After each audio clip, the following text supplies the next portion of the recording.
What's up? What's up? What's up, y'all? This is Cril from Out the Box, back for a special show. Shout out to everybody out there that's tuning in to this special episode. It's been a little while, well, actually, a pretty long while since we've done a show on Out the Box TV, man. I just want to first big up to all of the people that's supported us for all of these years, man. I hope everyone is doing well out there, man, and everyone is enjoying their summer so far. You know, we just got a dope new album from Common and Pete Rock, and I felt like it was fitting for us to get another show up. You know how we do with the discussions, the reviews with my brothers, A Level and Mark, who usually join the show. We've done it a few times with the Nas album, the King's Disease album, and the series that he's had with Hit Boy. So just felt really right and fitting again to get back and share our thoughts about a monumental hip hop project like this new Common and Pete Rock album called The Auditorium Volume 1. So yeah, man, I'm not gonna hold it up too long. I want to bring in my brothers, A Level and Mark, who have shared the space with me a number of times on this platform to talk about dope new hip hop albums. So let me bring my brothers in, man. I don't have a clap, the audience sound effects today, but we're gonna do it really organic. So I'm gonna bring my brother A Level up in here. Let me see. What's good, A Level?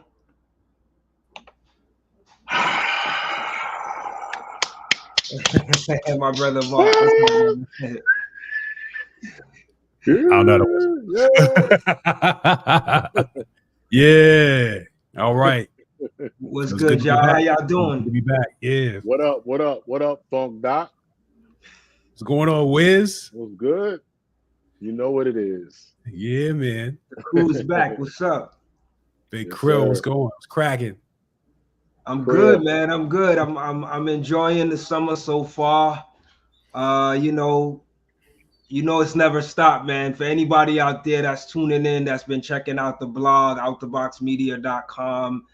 The shows the music posting hasn't stopped. The interviews have stopped for a while, but my love for sharing brand new, dope, creative, and conscious hip hop has not stopped, right? So continuously, updating the blog with new hip hop. We've gotten a lot of, fresh albums that came out this year, but this Common and Pete Rock album, we felt like it resonated with all of us, right? Very rarely does an album resonate with all of us simultaneously. So, it's good to have y'all back to discuss this, But how y'all doing? Good now. Now that I'm back on here with my brothers, and we right back in the pocket talking about this phenomenal album that just dropped. You know what I'm saying? Yeah. Indeed. How you doing too, brother Mark? How's everything with you? I'm doing great, man. We had a beautiful day today, man. I find it fitting that we're doing this review on this day. Because up to this point, the weather's been rough. It's been rainy, hot, stiff. Yeah. Humid. It's kind of like what's been going on in the music a little bit. I mean, I've had a good summer in terms of enjoying music of all different genres, but today, we really got a breath of fresh air for a review right now. So I'm excited to get into it. Mm-hmm. Word. Yeah, man. You're right, man. The weather's been kind of funky lately. It's been really hot here in New York. It's been very humid. It's been a few days since we've had rain. I think like last week and the weeks prior we've been having rain, but it's been really hot, man. It's summer, it's to be expected, Word, man. Okay. But speaking of hot, man, I got a chance to actually see Common and Pete Rock perform on Sunday. they did a summer stage show out here in New York. That was a free show, which was really dope to see. You know, it was actually in Brooklyn and Bed-Stuy, Von King Park. And there was a few other events that took place that, you know, last weekend as well. I know the Far Side and Slum Village had performed on Friday, same park. And then on Saturday, a number of people perform. Mike usually has his summer stage event in the summertime. So he had Stacey Epps, Star, Earl Sweatshirt, two other names I'm missing that performed as well, you know, last week. And it was also MF Doom's birthday, you know, so they did a sort of a performance celebration for Doom last week, Saturday. So Brooklyn last week was popping, and then Sunday they had the actual Common and Pete Rock show, which was the one I was actually able to make it out to, man. So that was dope. You know what I mean? Also Friday they had that shout to Dilla in the same Von King Park as well too. Right, that was the one with the Far Side and Slum Village and stuff. So yeah, man. That's the thing about New York in the summertime. You know, we get a lot of, you know, dope free shows and stuff. Some shows you got to pay for, of course, but you know, it's a good time, you know. And wherever you are that you're tuning in right now, I would imagine that you guys are having some type of, you know, free concerts or concerts that's happening. I don't know, you know, I know that's how it is in New York though, you know. Yeah, but yeah, man, it's been dope. We got a chance to see Common and Pete Rock last week, which was a really dope show. I know A-Level, you wanted to make it out, but you couldn't. You know, I was able to represent. Oh man, that was depressing. You know what I'm saying? It really was. So very depressing. Sit out there and watch you on he rocking. You know what I'm saying? You over here like with the selfie video, like, oh yeah. yeah. Wise up, show all the people. I was like, oh, that's my record, man. Man. Yeah, man. But yo, man, you know, I don't want to take too much time, but you know, let's jump right into the album, man. I mean, it's called the Auditorium Volume 1. It came up when it was last Friday. It came out. What day was that? The 12th? July 12th. So we've been anticipating this project for, I don't know, about at least about 5 months now, you know, prior, you know, and I gotta say, every single that dropped leading up to this project, I was actually excited about, and that they didn't disappoint with any of the singles leading up to the project. But now that the album is out, I want to hear what you guys' initial reactions were when you finally heard it on the 12th. Stellar. Okay, it's going by one of the track names, right? Stellar, like the track name. You know, you know something is stellar from the moment that you hear it. You know what I'm saying? The singles was dope coming into it, but sometimes people give their best early, you know, with the singles, and by the time you do get the album, you kind of have to sift through this. This is among the albums where it's just a straight player, right? You just press play and go do your chores or do whatever, and it's just a great listen to. It sounds great. I don't know who mixed this album, but the album sounds good in your cell phone speakers. That's how good the album sounds. You know, it's not just that it's just good music. It just, you know, sounds great sonically. You know, from the moment you from the first track, from Dreaming and onward to the outro. I don't really get up for much stuff. You know, y'all know me. I don't really get up for much stuff. But you know, for this particular album, I was kind of looking at it sideways before because Nas and Primo, Right. eh. And I'm like, I really hope, Pete and Common don't disappoint with this, because I'm not gonna front, man. I wasn't really too impressed by the last how many releases. You know what I'm saying? Like, Monumental was so to me, you know. And the Common albums, he had some good songs here and there, but I was really curious in hearing what their chemistry was going to be like. And I'll tell you, ladies and gentlemen, if we never get another Pete Rock and CL Smooth reunion ever again, this is the closest thing to it. That's huge. They manage to capture that essence, that vibe. You hear the hunger. They brought out the best in both of themselves in this album that I haven't heard from them in a long time. Something happened in that studio, where this is not about just me giving you a beat, Common.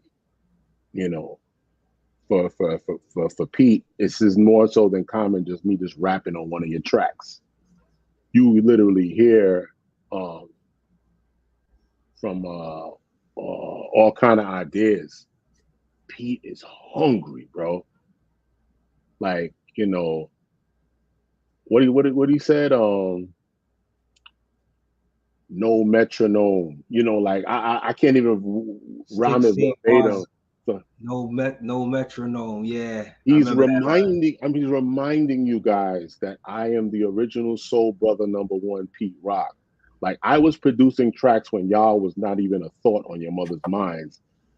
Y'all wasn't even born yet when I was on the SP 1200 making beats with only 6 seconds of sample time. And he gave a master class on that. When was the last time you heard somebody making a beat and cutting and scratching on choruses and letting the beat ride out? Like, the lyrics is over and we're going to let the music ride out, and I'm going to let the musicianship play out and speak for itself. We haven't heard that in a long time, I'm sorry, Mark, you was going to say something. No, I mean, you forget about Pete's rhyming power. You know what I'm saying? Just like, maybe not the most in the past, not the most intricate rhymer at all, but just like, I remember on Making the Soul Brother, for Pete's sake, like, he first rhymed on the intro. I committed that verse to my mental for a long time, just because he came so slick on it, and he rode the beat so perfectly. It's like that Dilla phenomenon. Like, when you make the beat, there's certain producers who make the beat and they know exactly how to rhyme on it, exactly what the rhyme pattern should be. They may not be chopping your head off lyrically, but just being able to be comfortable on their own beat is just that secret power. And just the way he started off that rhyme, the lyric was Soul Brother Uno, Black from the future. Like, it just encapsulated everything. Like, he was just ready to go. So, I mean, Pete is one of those guys where you don't think of him as that rhyming MC, that rhyming producer, but killing it. And the scratches, that's just, there's very few people who can do that, who can rhyme, produce, scratch. I mean, just do it all for real. Super talented, man, absolutely. And just that hunger, he wanted to get back into it. That's exactly what I think kindled the project. And Common is that same guy. Common really is that same guy. I mean, they're basically Kendrick souls who have been like sort of floating in parallel universes for a long time, and they've interacted, of course, notoriously with the Bitch and You. Right. That was magic. Yeah. I know Common had a song on I think it was Verbal Murder. I think that was the one that he was on with it. So yeah. I mean, they've had that that affinity for each other. But when the two of them came together, you're right. I mean, it was just like, it kind of seemed like, all right, yeah, it sounds like a good idea, but why? And why now? And why, why do it at all? Then they kind of like missed the window or whatever. And just like TNT Dynamite, like they hit it off. Like, just the aesthetic, the ideal, the hunger, the drive, everything was, they were all, and they're in the later stages of their career. They really don't have anything to prove to anybody. But it was just beautiful to see these two like just juggernauts, lyrically, artistically, come together and mesh like a cohesive project, really like well thought out. It wasn't like, yeah, we're just gonna like just hang this one up on the wall and say we did it. They went in and they came up with just not just great songs, but even the mixing of the songs together, the order of the songs. And I had to look up who mixed. I mean, of course, Pete, he had his hand in the mixing or whatever, but you're right. It's just, these dudes just, they really left nothing unturned in terms of like just conceiving, conceptualizing, and then executing the project to the very last end. So, this is real art. This is what you get, from the album cover. The album cover is crazy. When I want the green vinyl, when that comes out, like, what I'm saying, just everything, just the aesthetic of the actual, the theater, the King's Theater in Brooklyn, historic theater, that I, if I'm not mistaken, was shut down for a bit, then was brought back, and just that old, I mean, it's kind of like just the vibe of the whole record. They kind of like, they've been there, it's a resurrection kind of thing, no pun intended, but but yeah, they definitely delivered in a lot of ways. I would describe this album as a gem. That's what I would say. Because not all gems are shiny. You know what I mean? Not all gems luster when you first see them. And this album could, if you're not careful, you could overlook this album. You could press skip on it. You could do the soul, sort of press skip, just to get a preview and say, oh, this kind of sounds like what I thought it would sound like. It's not one of those, yeah. You really do. That first listen is not enough. You're missing out. You're missing out when you skip through. Yeah, at first I was kind of like, I had it going on in the background. I didn't really quite sit down with it, whatever, and kind of felt like, some of the songs maybe a sound together, or, I had a tough time teasing them apart. And I think they kind of did that on purpose, just to kind of like just create that meld to it. But I'm an album person, so I love projects like this. I really do. I love albums where it's just like they really just put together a complete work, and that's what they did. They delivered. You can hear the intentionality on this album. There's an intentionality. You can hear it. They sound like they were actually in the studio together. Mm-hmm. Like Common was there when Pete was making the beat. Mm-hmm. And I'm already writing to it. Mm-hmm. And you can hear it flow.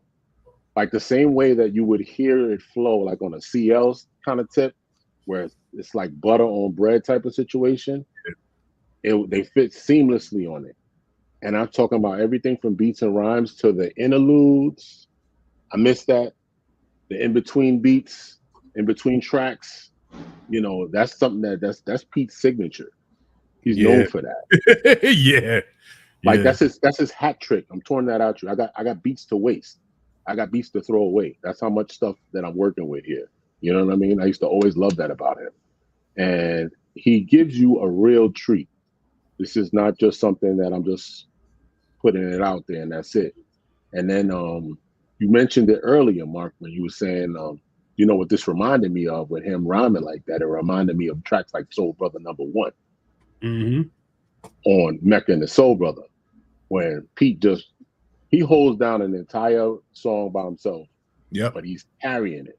Yeah, he doesn't sound like the producer trying to rhyme. And the same thing for Escapism on Main Ingredient.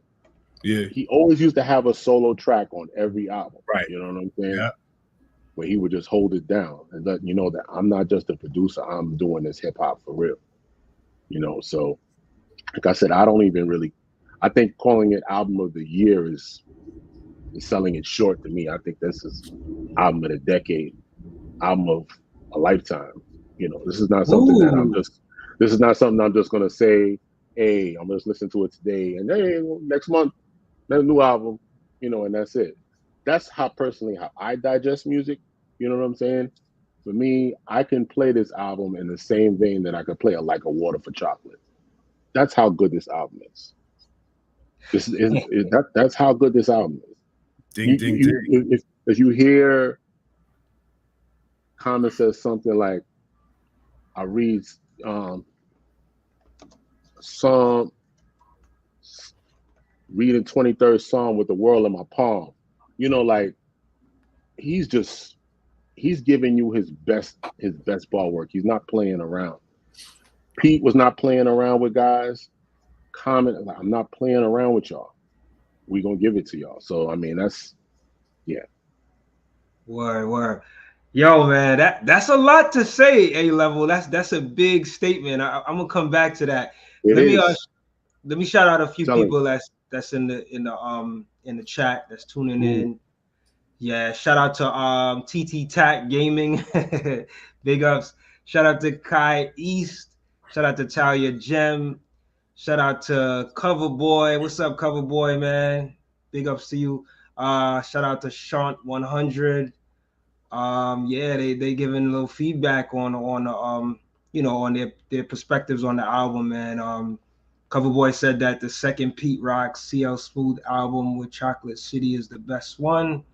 Arguably, it all depends on what kind of day I'm feeling. It's just like listening to the Mobb Deep albums. Today, Infamous could be my favorite. Tomorrow it could be Hell on Earth. Yeah. Or the day after that, it could how I'm feeling. It could be Murder Music. Yeah, so Murder Music. That's a great argument to have. You know what I mean? Word. You know what's so crazy? It's gonna take some time for me to see how this album stands the test of time, but I'm curious to find out from you guys, like, and anybody tuning in right now too. Common has been pretty consistent with releasing albums over the years. He hasn't gone like long stretches without releasing albums, right? So like, I'm just looking at the projects he's released since B. B came out in 2004, but then he released Finding Forever in 2006. I think he released Universal Mind Control that I never really checked for that album much, but then he released The Dream of the Believer in 2011. He released Nobody Smiling in 2014. In 2016, he released Black America Again. He released Let Love in 2019. I forgot about that album. And then he also released A Beautiful Revolution in 2020. Now, a lot of those albums. Black had a joint on Beautiful. What is it? Beautiful Revolution. This is the best album since Finding Forever. So that's what I'm trying to say. The rest of those, they have good songs, 2-3 songs here and there. He had some joints. Some joints. Yeah, but not cohesive. Not cohesive like this. Yeah. This is a cohesive, complete album that I will listen to 20 years from now, that I want to go back and listen to 20 years from now. This is what I'm talking about when I say timeless stuff. Right. This is stuff like, it really, when something really resonates with you that much that you can sift through music to go look for it, it's something special. It's something different. They've managed to accomplish something special on this, Yeah, so I brought those albums up because I feel like a good chunk of them were really soulful as well. Mm-hmm. And this album is also really soulful. So I don't think Common did anything extremely experimental in terms of his sound. But I asked, I wanted to bring those albums up to see what makes this project stand out, even though it's soulful just like those other albums. I think you alluded to it earlier, A-Level. There's not one whack song on this album. Not one. Not one. Those other albums have whack songs on there. Okay. This album has none. Not one. Yeah. And you know how funny I am when it comes to stuff like that. Even on my legends and even on my greats. I'm not soft on my legends. I'm not soft on my greats. I know, yeah. There is not one song that I do not like on this album. There are all those other albums that you mentioned, Universal Mind Control, nah. Wow. Well, where did that go? The Dream of the Believer. The Dream of the Believer. What song do I remember from there that really stands out to me? The track with him and Nas? Blue Sky, whatever. Let's be real here. Can we real talk here for real? You know what I mean? Like, to me, he was dropping a lot of duds. you know, after that. So I was just like, you know, and I like the last one, the joint that he had. We had the song with Thought, you know, When We Move with Seyon Kuti and stuff like that. Crazy. But yeah, it's just out of 4 out of 15 songs. Yeah. You don't compare a 4 out of 15 songs to 15 out of 15. That's a good batting percentage. You know what I mean? That's an easy one. Well, Yo, I mean, go ahead. No, I was gonna say, shout out to Short 100. He brought up the August Green album. I forgot about that album too. Wasn't that the album with was Kareem Riggins on that? That was the one with Kareem Riggins and Glasper. That album did not do for me what I thought it was gonna do, or what I thought it should have did. You know what I mean? Yeah, man. That's the thing about Common though. Like, he's very consistent. I think this album, however, shined a really strong spotlight on Pete Rock. I think this album was more. I mean, don't get me wrong, Common did his thing on this project, but I think we really were championing Pete Rock on this particular project.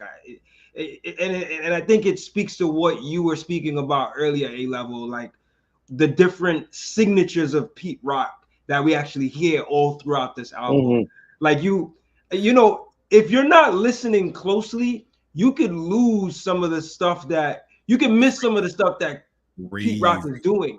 Yeah, like he's actually like, it may not be for every track, but there's a number of tracks on this album where there's a change up at the end of each beat.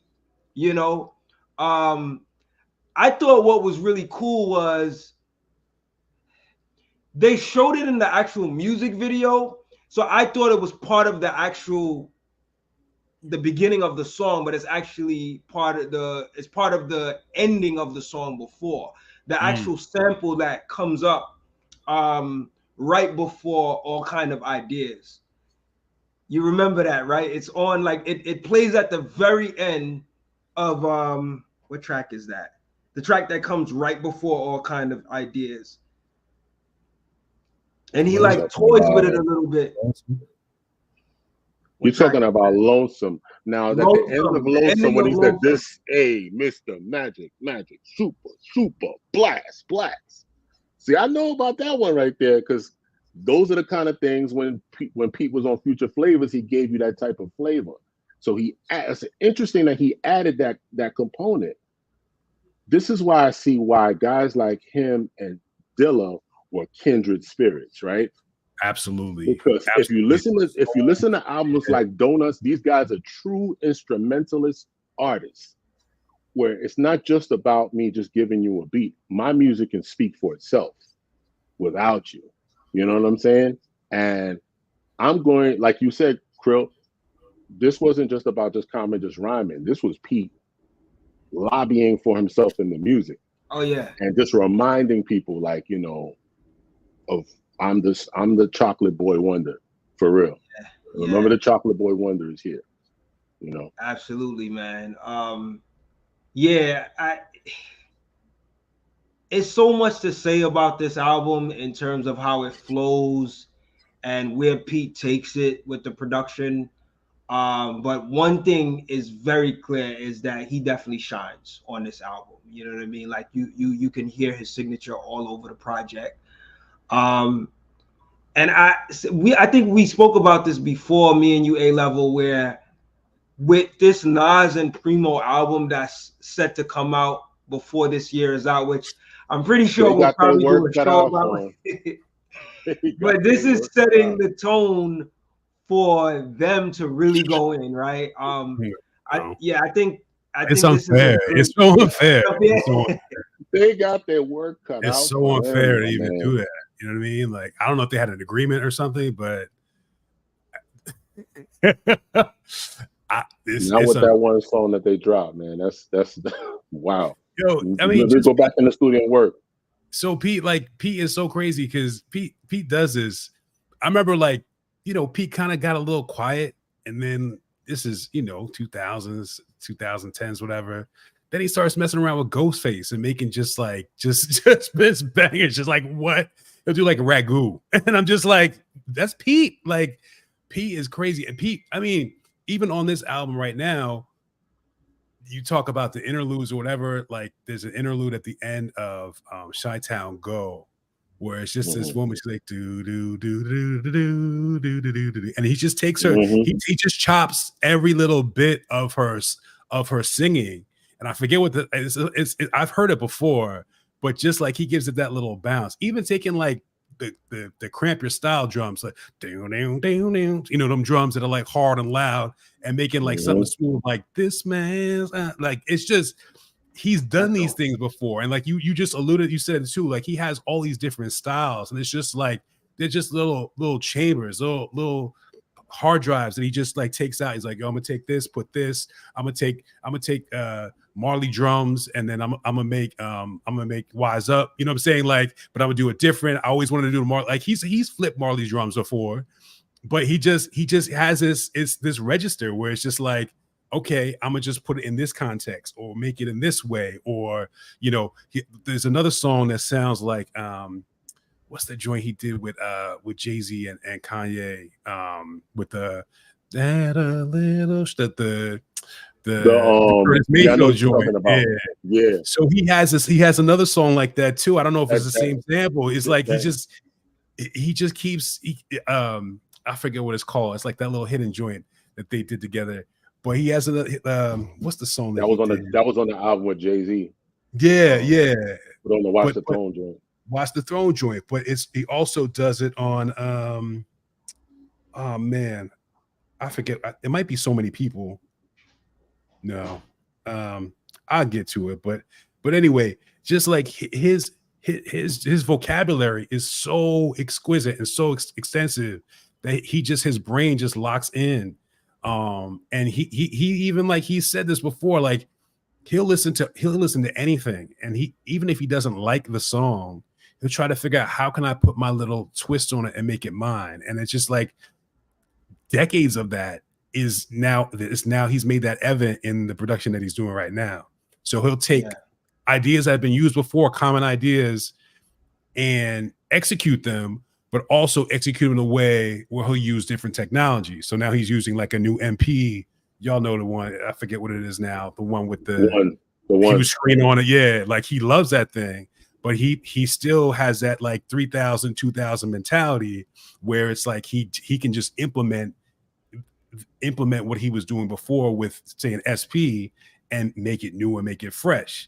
And even Common has said, hey, look, these beats sound like you. He's told him that these beats sound like you. I've seen it in interviews, but he's like, there's something about the way like the snares are hitting, or the way you use the sample, or the way the scratches are going, where you just make it sound new. And that's just a timeless talent to be able to do something like that, just to like sort of keep reinventing, because that is the spirit of hip hop. So Pete is so, I could just go on. Pete is just so dope for that reason. You can never count him out, just because he can keep propagating and keep manifesting in a way like nobody else.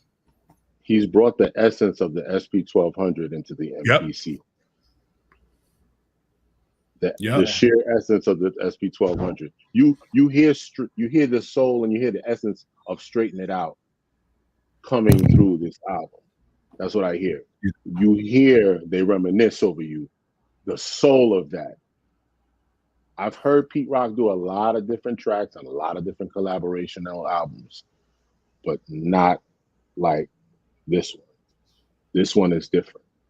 Yeah. And it's not something that you can really put your finger on it yet, but if you listen to it for yourself and you spend time with it and you listen to it, you'll see exactly what I'm talking about. It's not. I've had some hip hop meals that, like, man, after 2 or 3 days, I'll put this down. I'm good. I've had my fill. You know, I have been sitting with this album all day, every day for the last almost 2 weeks, and I haven't been listening to it like I have to listen to it. I want to listen to it. I haven't had an album make me do that in a long time. That's phenomenal. I'm curious, A-Level, like, and I'm gonna be honest. So there's moments in this album that I actually enjoy more than others, and I think for me, it's probably the first. I can't even say, most of it is the first half of the album, and there's moments like near the end of the album that I like, but there are some songs on there that I'm not like blown away by. So I'm curious to know, like, does this album build for you, keep building for you as you continue to listen? Because like there's records that I will say, if I'm being honest, like I'll go through my favorites. So like I love Dreamin'. I think it's the perfect intro track, right? Shot-Town Do It. I love that track too. This Man, I really like that track as well. We're On Our Way, I like it as well. I'm not too blown away by it. I love the sample on This Man. You were just singing it, Mark. I love that sample. Great. The Fortunate record, I really love that record. When it came out, I just love the sample. I find myself repeating the sample even though I have no idea what the guy is saying. It's like I was saying to myself, I need to go find out what this record is and what language this guy is speaking, so I know what I'm actually saying. Right. I'm just repeating the sample, but that's the beauty of music, right? It just you know, there's so many records that's been sampled with a different language, and you just find yourself like, repeating right. You know what the hell I'm saying? You know what I mean? But I love that record. So many people. I actually like what he's saying in terms of the lyrics. That's another thing we got to talk about is where Common is taking it lyrically on this. Got to get there, but yeah, he's all over the place, but it's intriguing if you take time to listen. Let me see. Wise Up. It's like that's one of those records that somebody said it's a Brazilian record. Shout out Jacob. Thanks for telling me that. I got it. Yo, Jacob, if you know what that Brazilian record is. Well, I don't want to throw it out there, but I would love to know if you know what they're actually saying in the sample. You don't got to tell me the record, but if you know what they're actually saying in the sample, I would like to know. just would like to know that. But yeah, like Wise Up, I love it. I think the purest water is from the fountain. That is true. Oh, dope! Oh, so he said it. He knows what it is. Shout out to Jacob. Translates to the purest water is from the fountain. Okay, so I'm genius. Big ups to you, Jacob. That's dope. That's dope.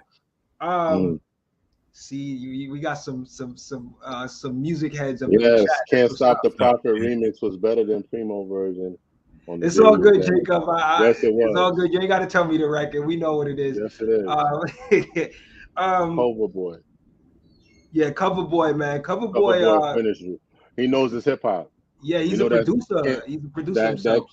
That Can't Stop the Prophet remix. Stellar. Yeah, to this day.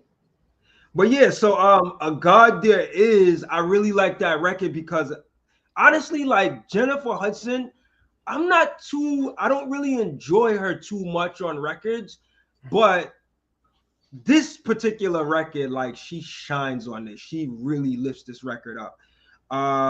Lonesome, I love. I know you guys like Stella. Maybe I gotta go back and listen to Stella some more. It's just the energy of it is very different from all the other songs. Yeah. All of the songs. When the Sun Shines Again is probably my favorite record on the album. I just love that record. So crazy. It's interesting that you say that because when I started listening to this, Sun Shines, the one you just mentioned, was not my favorite song on there. Even with Pass on there. That so many people was the one that jumped out at me the most. That's dope. Wise Up jumped out at me. All Kinds. And even just because those were just singles, I was still digesting that stuff. Fortunate was probably the least favorite track for me on there. Now it's up here. So much. Yeah. So it's like on any given day, any one of those songs on there could be my favorite track. That's because of the depth, yeah. There's so much depth, like you said, on this, is that any one of those songs, depending upon my mood, can be touch me emotionally in terms of where I'm at for the day. Some of them gems shine a little shiner than other days. Yeah. By the way, the Sunshine song, Sunshine plays a major part in time. Come on, bro. That's the illest line ever. Sunshine plays a major part in the daytime. I mean, just Who the thinks sample. about cutting that? It's like, well, yeah, it does. It does. But so that I shout out to Pete for picking up on that and sampling that, man. It's just, I mean, it's And just that's there's off the so much legendary to eat purple off. tape. Yeah, How many people go back and grab a sample from the purple tape and use a so vocal many sample goodies, and cut that so joint? many goodies, yeah. You know? Yeah. But also, Flavor, that's the the pizza. I remember you asked Cril, like, I think there was some song you asked, like, who's singing this? It was Bilal. Like, I'm curious. Bilal was on the album a couple times. A lot, yeah, and sounded different each time. J Hud, she sound. I've never heard her sound like that in terms of that real, like, sort of staccato, like, sort of real, just flat tone. And I wonder how much Pete's vocal production is how much he vocally produces his features and where he figures the voices should go and how they should sound too, because they do sound, I mean, Bilal sounds crazy all the time for the most part, which I love, but it's a song, it's just I mean, one of the end part of one song, he just starts just yelling. I forget what it was, but Pete is able to really, like, just add those extra textures and shape them how he wants to. So I think he did justice with that as well. Yeah. How you feel about the record "Everything So Grand" featuring PJ? Whew. That's the second track. Fuego. Well, I guess before the outro. Fuego. See, that record didn't really do much for me, but it's not a bad record. Like, so A-Level. That's a good problem to have when you have songs that are not as hot and then they become hot. That's how you know you have a classic album. Because some songs on certain albums, they never take fire. Yeah, it just whack the whole time. Like, I agree with you. Nothing on the album is skippable, in my opinion, as well.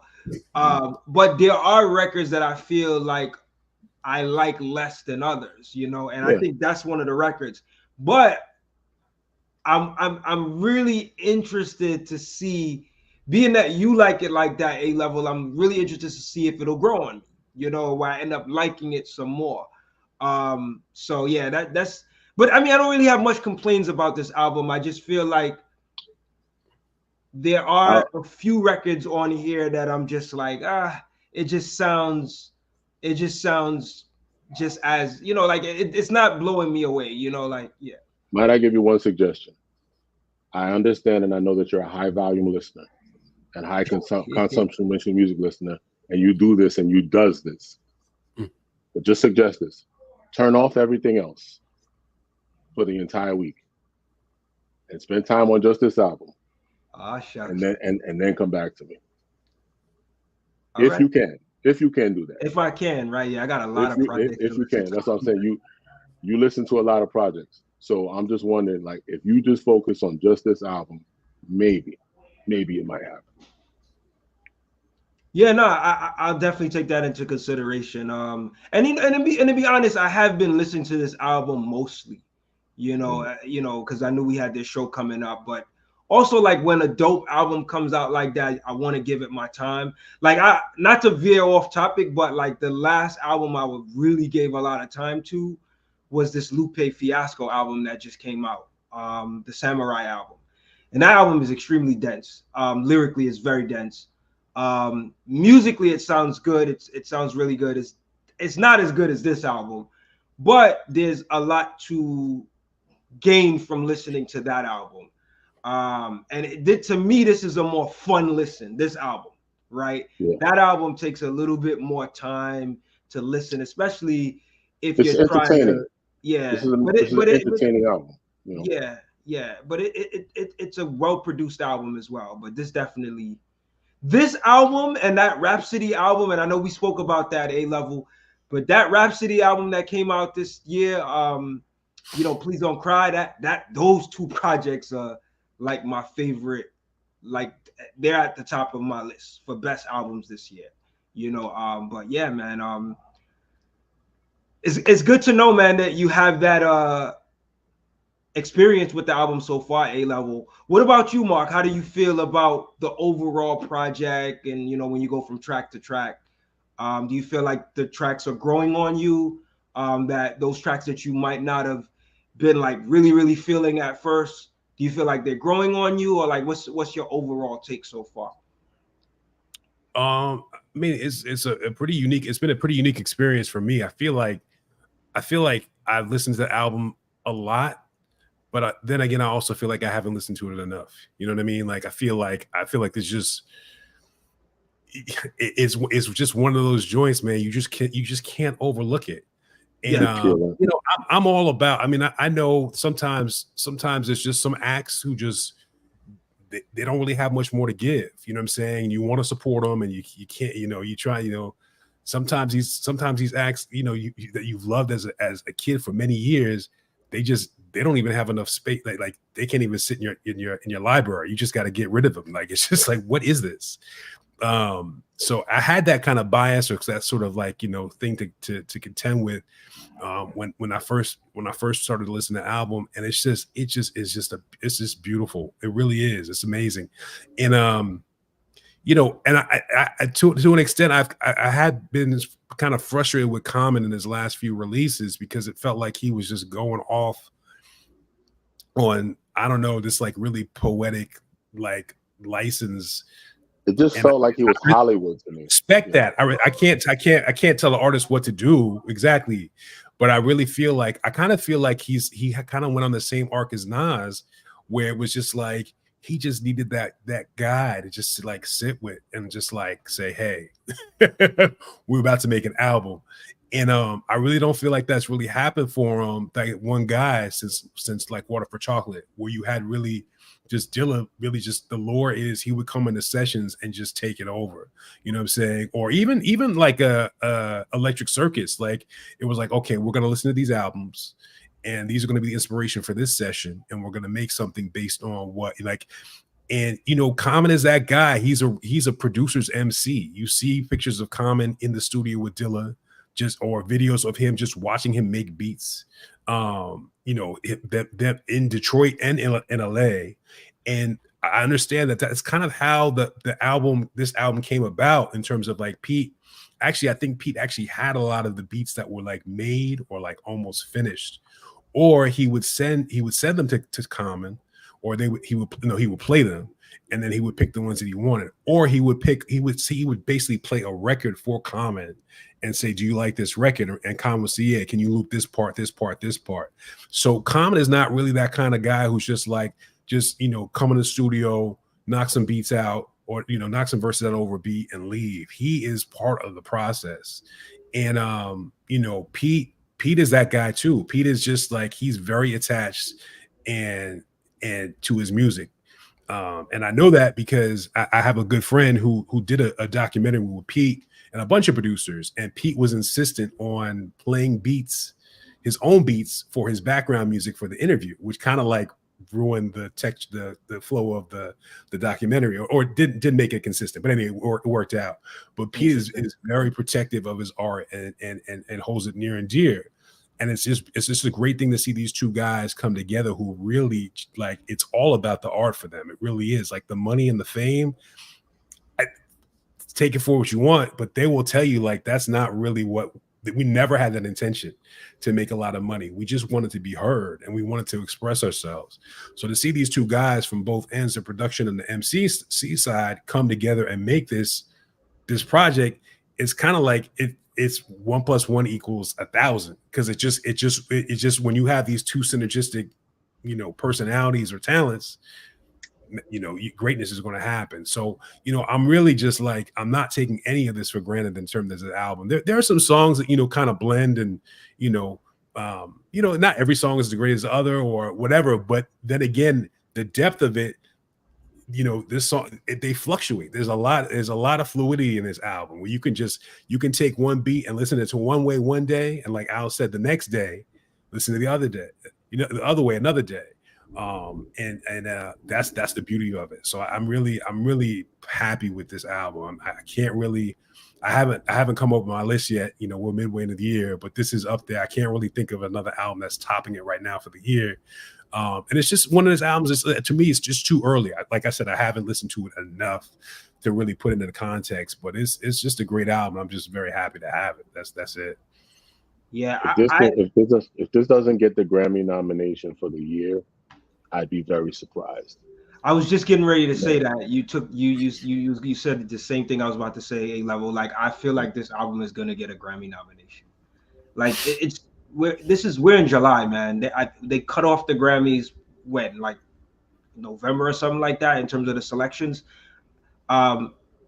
This I would be highly surprised if this doesn't get the nomination.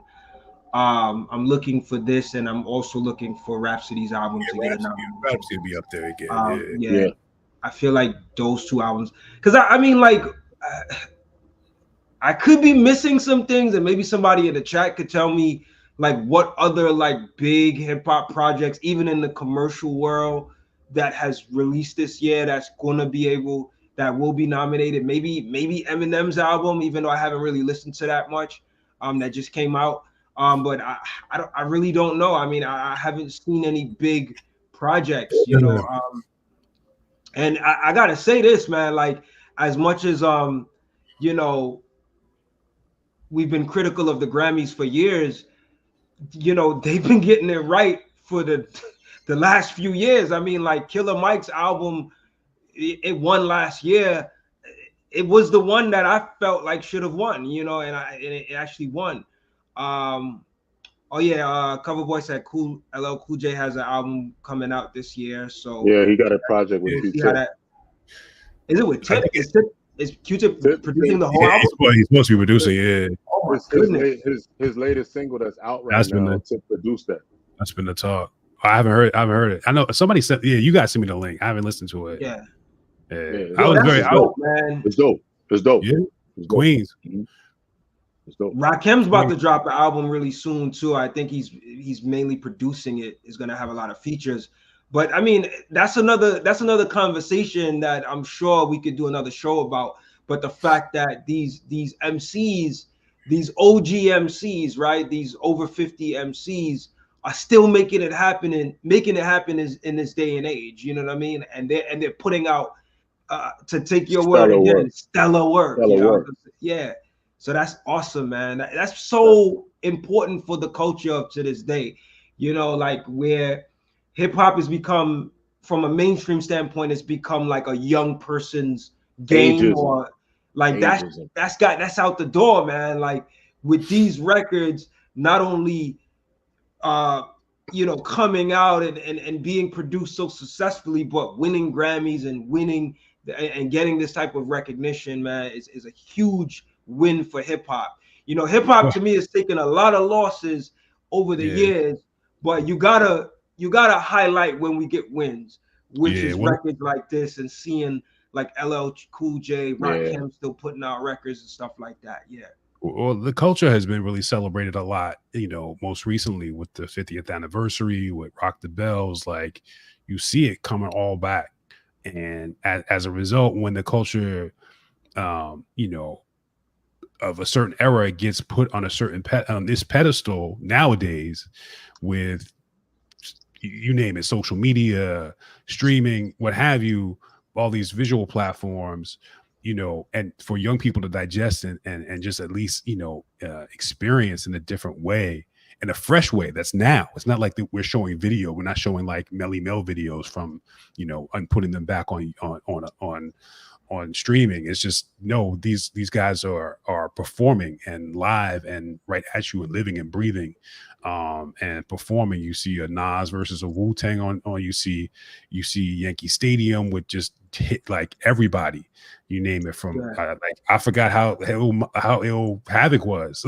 Like, you know what I'm saying? It's just like holding it down on his own, like, you know, I think him and Cormega are releasing an album too. You know what I'm saying? Like, seeing T.I. like hold it down in front of in the Bronx. Like, it's just like these things are coming back, and you know, it's just like it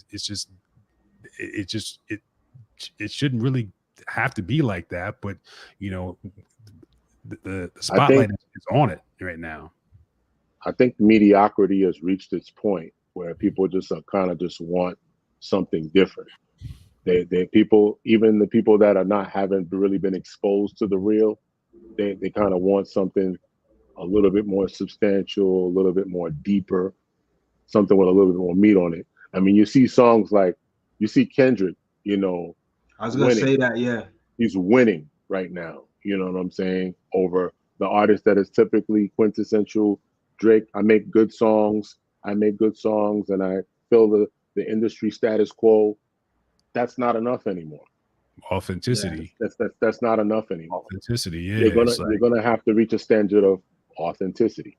People Yeah, can see through originality. that stuff now. You know what I'm saying? You know, Like, yeah. I mean, it's that's a just great point. I think yeah. Kendrick's Not Like Us record and all of the disc records that he also put out, it was an indicator. Like the people's response to those records were an indicator to me that people are looking. There's still people out there that are looking for that hip hop that has the substance, that has the meaning, that's a little bit deeper, than the surface level, man. So yeah, man, that's a good point. But yeah, true. getting back to this Common and Pete Rock album, let's talk about the lyrics. Let's speak on how effective Common was in delivering lyrically on this album. What's y'all take on that? He was brilliant. I mean, Common is always brilliant lyrically, but he really showed me on this album why I would like to think about him as the Langston Hughes of hip hop. You know, Interesting. for us, like he's so poetic. The you have to really spend time on his bars to really get the full meaning, because they're like double entendres. You know, he could say so many different things in so many different ways. You know, that you'd be like, wow, I never thought about it that way. I heard it this way before, but now I'm hearing it this way now. You know, and I love to, like I said, this album just gives you so much. It's abundant. It's Yeah. just, it's so much to draw. There's so many layers to peel away from it for you to just, treat it like the average album. Yeah, go to the next thing. You know what I mean? You're really going to miss the true gift that this album brings, with that. Yeah, I think when you think about Common's lyrics on this album, there's a lot of metaphors. There's a lot of so one thing I noticed about him, and maybe this has always been Common, but I noticed it a lot more on this album, is that a lot of the tracks are not really like tracks that are told in the format of like a story from beginning to end. There's a lot of metaphors, and he tells the stories in a metaphor way, right? Like, so he'll have these dope lines that I feel like almost, and when you actually see Common live, or if you see him on a radio show or whatever, he's really good at freestyling off the top. And I think the way he actually approached this album lyrically, it was more of a freestyle approach. I'm sure he probably sat and wrote things as well, but it just felt like a lot of the lyrics were really like free flowing, and he was just finding ways to, to put a bunch of different, metaphors and similes to connect to the actual meaning of the songs. I saw that happen a lot on this project, which is dope because not everybody could freestyle, like and do it so effortlessly. I'm not saying that he freestyled this whole album, but it had like a freestyle feel to it, where the there were a lot of punchlines, there were a lot of like I said, a lot of metaphors that he used to connect to the themes of each song. So, and that was pretty good to follow. It's one of those albums where I think you would be like, like a lot of times I'm listening to it where I'm walking from point A to point B, and I'm catching like little spurts of like dope lines that he's putting together, but only when you like listen to it like really like pay attention to it from beginning to end, like you really like actively listen to it, you get to see how all of these metaphors are coming together and they're playing into the actual theme of each song. I don't know if that makes sense to y'all, but that's what I'm getting from the project lyrically with him. But he says a lot of dope stuff on here, you know. Yeah, you definitely get this kind of improvisational feel approach to it. Yes. And I think that's a skill that he's honed over the years, being a Soul Aquarium member, being down with the Roots, and being able to perform within the presence of an ensemble. You know what I'm saying? When you're a vocalist, you find ways to fit somewhere in that musical pocket, and he has managed to master that kind of style where Yeah, man. I don't have to be restricted to just pen and paper. I already have an idea, and guys like him and Black Thought and Most, these guys are like Jedi Knights of the game. Yeah. They're not first timers with this. Anytime that you hear them rhyming, man, is a masterclass. Yeah. We really got to give these guys their flowers while they're still here. You know what I mean? And still doing stellar work. Pos, bro. Pos gets busy. He does. He always does. His voice, though, like, so fresh. And Yeah, I think kind of like, and I always bring this up, the late great Guru had a song called Gangstar, it's strictly the voice that gets you up. Like Pos's voice, you know what I mean? Like every time you hear him, it's just like, it doesn't matter what he says. And I mean, he always says dope stuff anyway, but like his voice to me, especially on a record like When the Sun Shines Again, like it's just like who else would have perfectly fit on a record like that? You know what I mean? Like it's like it's just like a perfect marriage of having him featured on a record like that.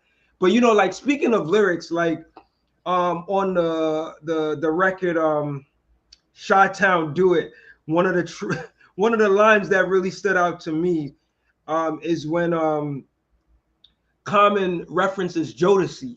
You know what I'm saying? He references like 3 Jodeci songs that if you grew up in the 90s or if you're like a Jodeci fan, you would know. He says, I'm from Chicago. Come and talk to me, right? You got me fiending. I want the average Joe to see you. I want the average Joe to see you, my lady, forever, or maybe just tonight. Like he references, you got me fiending, come and talk to me, and my lady forever. And then he also says Jodeci in there. So doing stuff like that, man, like he does that all throughout the album, right? Where he'll tie in, like he'll give one reference and then he'll have like another line that ties back into that. Yep. Like it's one of those like freestyle techniques. Like train of thought, yeah. You if you'll catch it if you know, right? Yep. And sometimes you got to listen a little closer, and you're like, oh shoot, I didn't even catch that, like Shout to Bomani United Front General, who said peace A-level. We interviewed the United Front. They watch it. And I like what Jacob Alamo said. Pasta said the goat can get cooked up and ate up. Yeah, we carried her. Yeah, so many metaphors. Yeah. He said the Pasta said the goat can get cooked up and ate up with curry in a hurry. That's dope. Yeah, man. Yo, album of the year, man. I love it, man. He said, in life I rebound like Draymond and go get green. Some shit like that. It's like just keep going, like you know what I mean? Yeah. Because he said I something else like he said something else like I forget what he said. He said I got power and sense like 50. Like it's just like it just keeps connecting. It's not just one thought to the next. It's not that simple A-B, rhyme pattern or just like the train of thought. It's just I mean to these guys, I think it's really fun for them. It's like right. Rhyming is like breathing. Yeah, it's like breathing. It's like how can I get out of this out of this, how can I pull off this magic trick, or how can I figure out this, Yo, yeah, he said, whatever, it's crazy. Shout to Bomani, he said, whether Rashid or Rakim, you could say the world is ours. That's a dope line. That's a dope line. See, I ain't even catch that one. That's a dope one. Like I like these, even the going back to that same record, Chi-Town Do It. He uses that Method Man line, right, from Ice Cream. Watch these raps get all up in you. Yeah. But then he switches it from guts to mind. You know what I mean? Like, even like moments like that, it takes you back to a time, like it takes you back to that record, like Ice Cream. Like I found myself like about to recite the actual line from Method Man, like the whole line, but then he switches up and he says mine, So that's what's dope about this record. Like Pete is actually doing it with the samples, the actual, he'll take certain samples, like I think he has like a Rakim sample on there and stuff like that. Is like certain hip-hop samples, he's doing that and taking you back to those records that way. But Common is also doing it with the lines as well, like, so it's so hip-hop. And just another point, with Pete Rock, he's one of that last producers, or not so many producers, that know how to master that skill of cutting and scratching on the beats. Not too many producers are still doing that nowadays. He does that. Primo does it. I think Large, Dilla used to do it on his tracks. Where you just, not too many guys just really make beats and they actually cut and scratch. That was really a thing in the 90s. Where that was a part of it. That was just a part of the beat making. Yeah, man. I mean, I'm not sure. I'm not sure which songs they were, but I'm pretty sure he said that he actually got some scratch, like J Rock scratched on a couple songs, but I don't know which songs they were from. J Rock scratched on this. Yeah. Yeah. I gotta go through the credits. I haven't looked. Yeah, I don't know if he's on them, but yeah. I noticed like Bilal wasn't featured on the track for when, like, his name is not featured on the track for When the Sun Shines Again, but it's clearly him. Yeah, and the reason why I knew too, because they performed it on the Jimmy Fallon show. But yeah, that's my favorite record, man. Like, that record reminds me of something Dilla would have done. Yeah, exactly. Yep. It reminds you that, like, it could have been that Daisy joint where De La Ron, they did all their songs over Dilla beats. Yeah, right in there. Shout out to Pete for just Dilla. Dilla would have been smiling on this album right now. You know what I'm saying? Yeah, absolutely, absolutely. I feel like this was like almost like a tribute. You know what I'm saying? Like, you talk about P Rock and CL Smooth. Yes, just two. P Rock, CL Smooth, and then Dilla and Common. It's just like two. Just compatriots who locked in, created magic years ago, and now it's just like they're just, these two guys are now giving back to those dudes. Yeah. Which is another good point, right? Common, probably the only MC in history to produce close and intimately with several of your most stellar producers in history. You have No ID, okay? Right. From the beginning. From the beginning. Can I Borrow a Dollar? Resurrection. One Day It All Makes Sense, the Brown album. You know what I'm saying? Q-Tip. Then you got Kanye. Before that, the Dilla era. Of course. Like Water for Chocolate. Electric Circus, y'all. I know a lot of people go over that album. I didn't like that album when it came out. But that's a genius project. They went somewhere else with it, nothing else. That put a lot of, and then that was a complete Soulquarian project. But from what I was told by Questlove, Dilla was at the forefront of that album.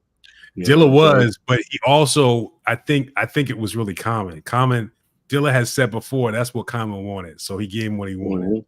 He said it in a way where it's like, I probably would not. If it was up to me, I wouldn't have I wouldn't have done it like that, but that's the way. But yeah, it was definitely it was. And then he got Kanye, right? Yeah.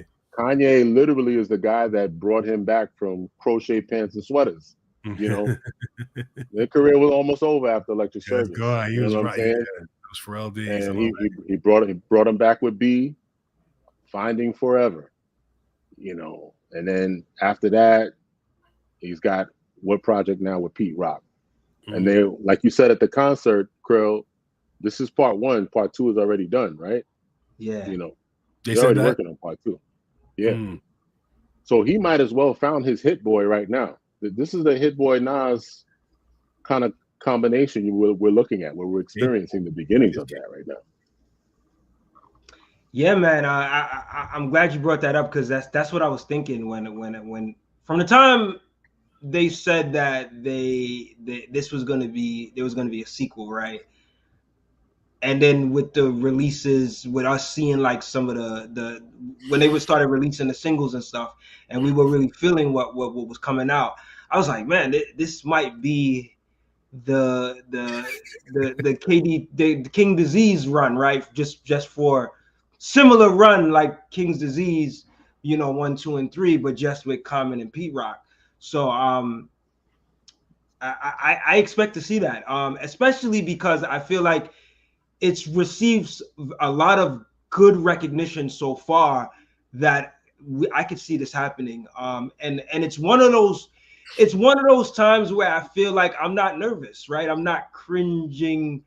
I'm not nervous that the second album is gonna flop, because I feel like those albums where it's one MC and one producer, especially of this caliber, and once they do it right the first time, I think they're gonna get it right more than one time. So I'm looking forward to more dopeness coming from this particular collabo. So yeah, that's left to be seen, but I'm actually excited about it.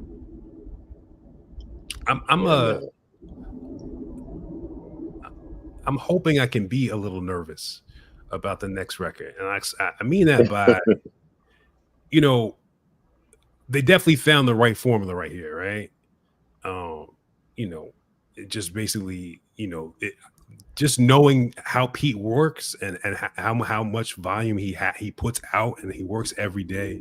May not put it all out, but has balls. I mean, I think it would be pretty easy at this point for him to just cut and paste and make a volume 2, which would be cool. I wouldn't be mad at it, but I would prefer, and I almost wonder if they kind of want to go in a different direction. Maybe not too far off, but just to kind of challenge themselves, because you see that with artists in all genres who most of the times don't want to make the same thing they made before. There are actually a couple songs. I mean, the reason why I like Stellar, like a song like Stellar, because it went into a different direction. The sample, the melody was darker and just a little more like mysterious. The drum pattern was had a little bit of a sense of urgency. It just had this certain venom to it that you didn't really get in the other records. The other records were more melodic and nostalgic, and they're beautiful records. But it would be kind of cool for them to go in some type of a different direction, not maybe for the whole album, but just kind of paint a few different colors now and then. The last full song of the album, I love that song. I mean, it's just like I don't know where the sample came from. It's just from some psych rock, but Pete is that deep. Pete has those chops. It's just like no pun intended, but just that versatility to be able to go and like dig up a psych record, I guess that was Tom Scott for his first single was When They Reminisce Over You, over these like psychedelic. Yeah. So Pete has that capability to kind of go a little and go left. And Common obviously does, as we speak about Electric Circus and and universal mind control. So, I mean, I hope they don't stay stagnant. You know what I mean? Because that's kind of my criticism about the King's Aziz series is that all, and the Magic, I mean, they all were the great songs. I mean, great projects. I really do think they were great projects, but some of them, it's a little cut and paste type thing. But I'm really hoping that they do kind of, just branch out a little bit and try certain, Pete, even too, with live production. I forget what the last, what was that? I don't even remember. I have to look it up. But there was an album where he just did all live production. It was like soulful R&B. It might have been a Pete Instrumentals like 4 or 5 or something like that, but it was just like all like live. So I'm just hoping they branch out in certain different textures and different sounds, just to kind of keep advancing. But I'm very happy with, like, I think Common was that guy, just like Nas, like, he just, when you're like those MCs, those one of a kinds, those God MCs, they're so talented that they know they can rhyme over everything. But you need that North Star, that Common needs that Pete Rock to kind of be like, look, this is where we're at. Okay, this is the direction. They seem to really work together really well. So I'm looking forward to it. But I really, I'm gonna sit with this one for a bit, and I just need some dig through it. I think it's not even. I think anything is possible with these two creatives. I feel like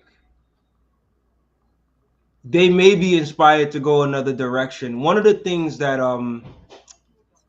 Pete Rock said, he didn't say this, to my knowledge, he didn't say this when live at the show, but he made a post on Instagram in reference to the show that he did on Sunday in Brooklyn, the Summer Stage show with Common, and he was saying that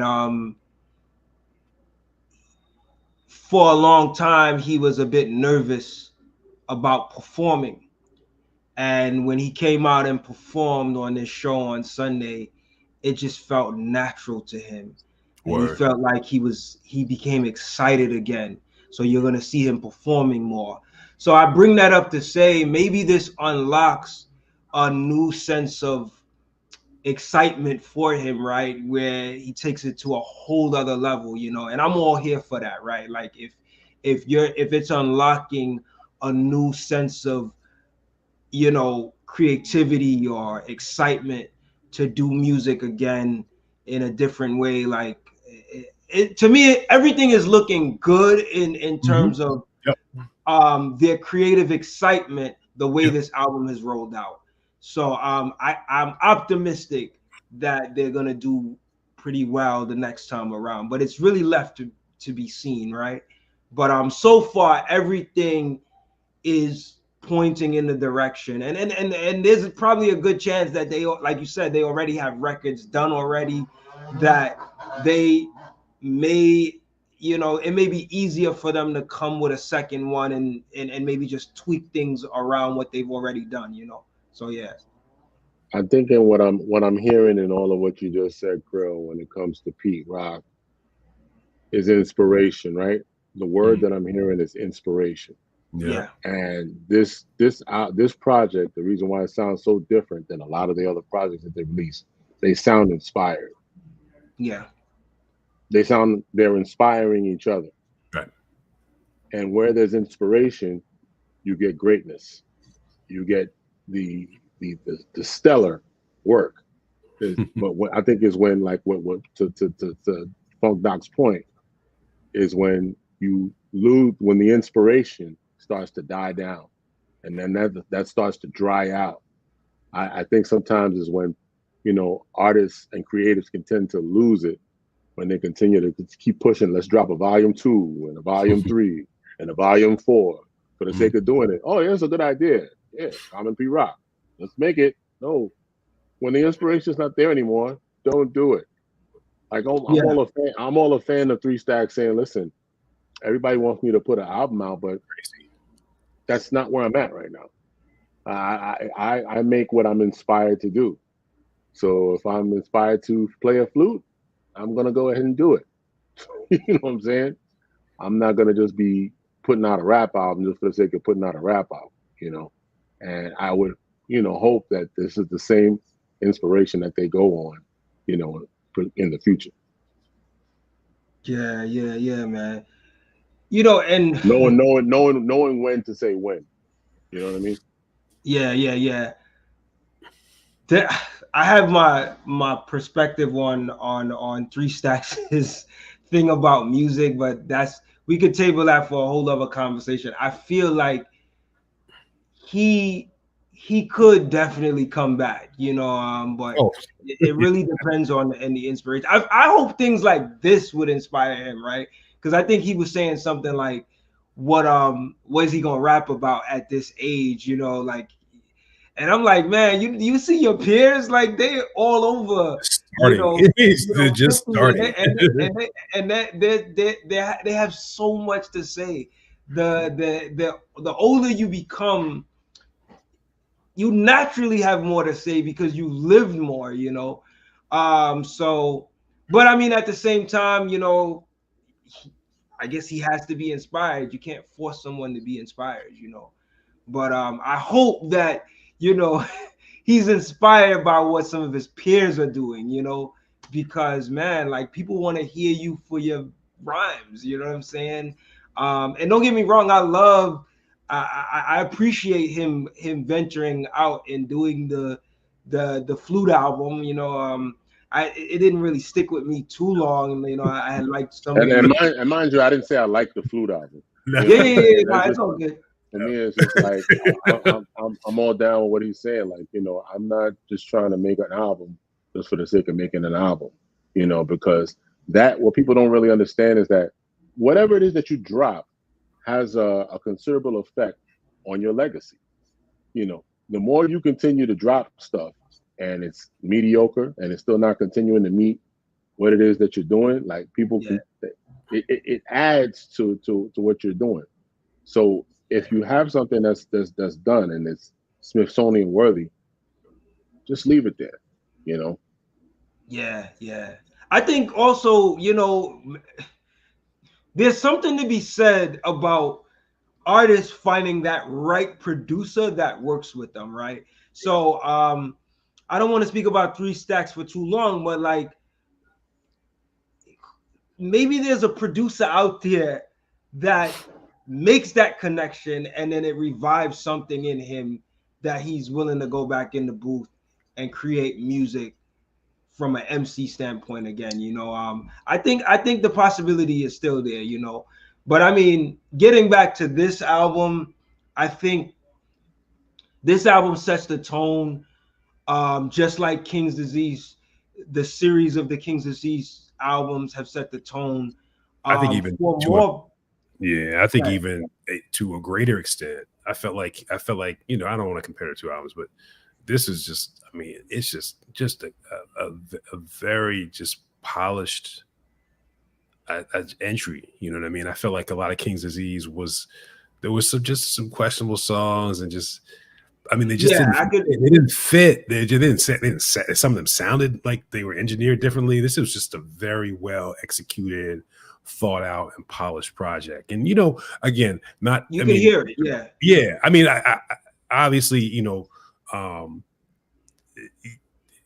I guess I can't even explain it, but I just feel like these guys just really locked in. I feel like everything is just so authentic with them, and just because they have the history, you know what I'm saying? They came up in the same age, pretty much the same. I mean, Common's probably a little later, a couple years later, but just their ambitions, everything is in line. You know what I'm saying? Their pedigree is just similar. It's just when they locked in and just everything you see in terms of just them, they've been hanging out like they're friends, you know what I mean? They're not just like, they did a lot of press for this like album, co-workers, you know what I'm saying? They really enjoy each other's company, and then just with that, it's just it's you see the outcome is just that the finished product just speaks for itself. I think it's Soul Brothers, man. They're two soulful artists who made a soulful album. they complement each other.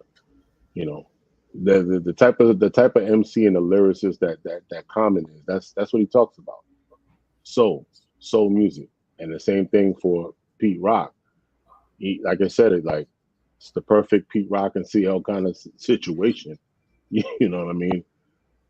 If we never get that album again, this is the perfect tandem right here. You know what I mean? I found it really interesting that you said that A-Level, because I didn't think about it that way.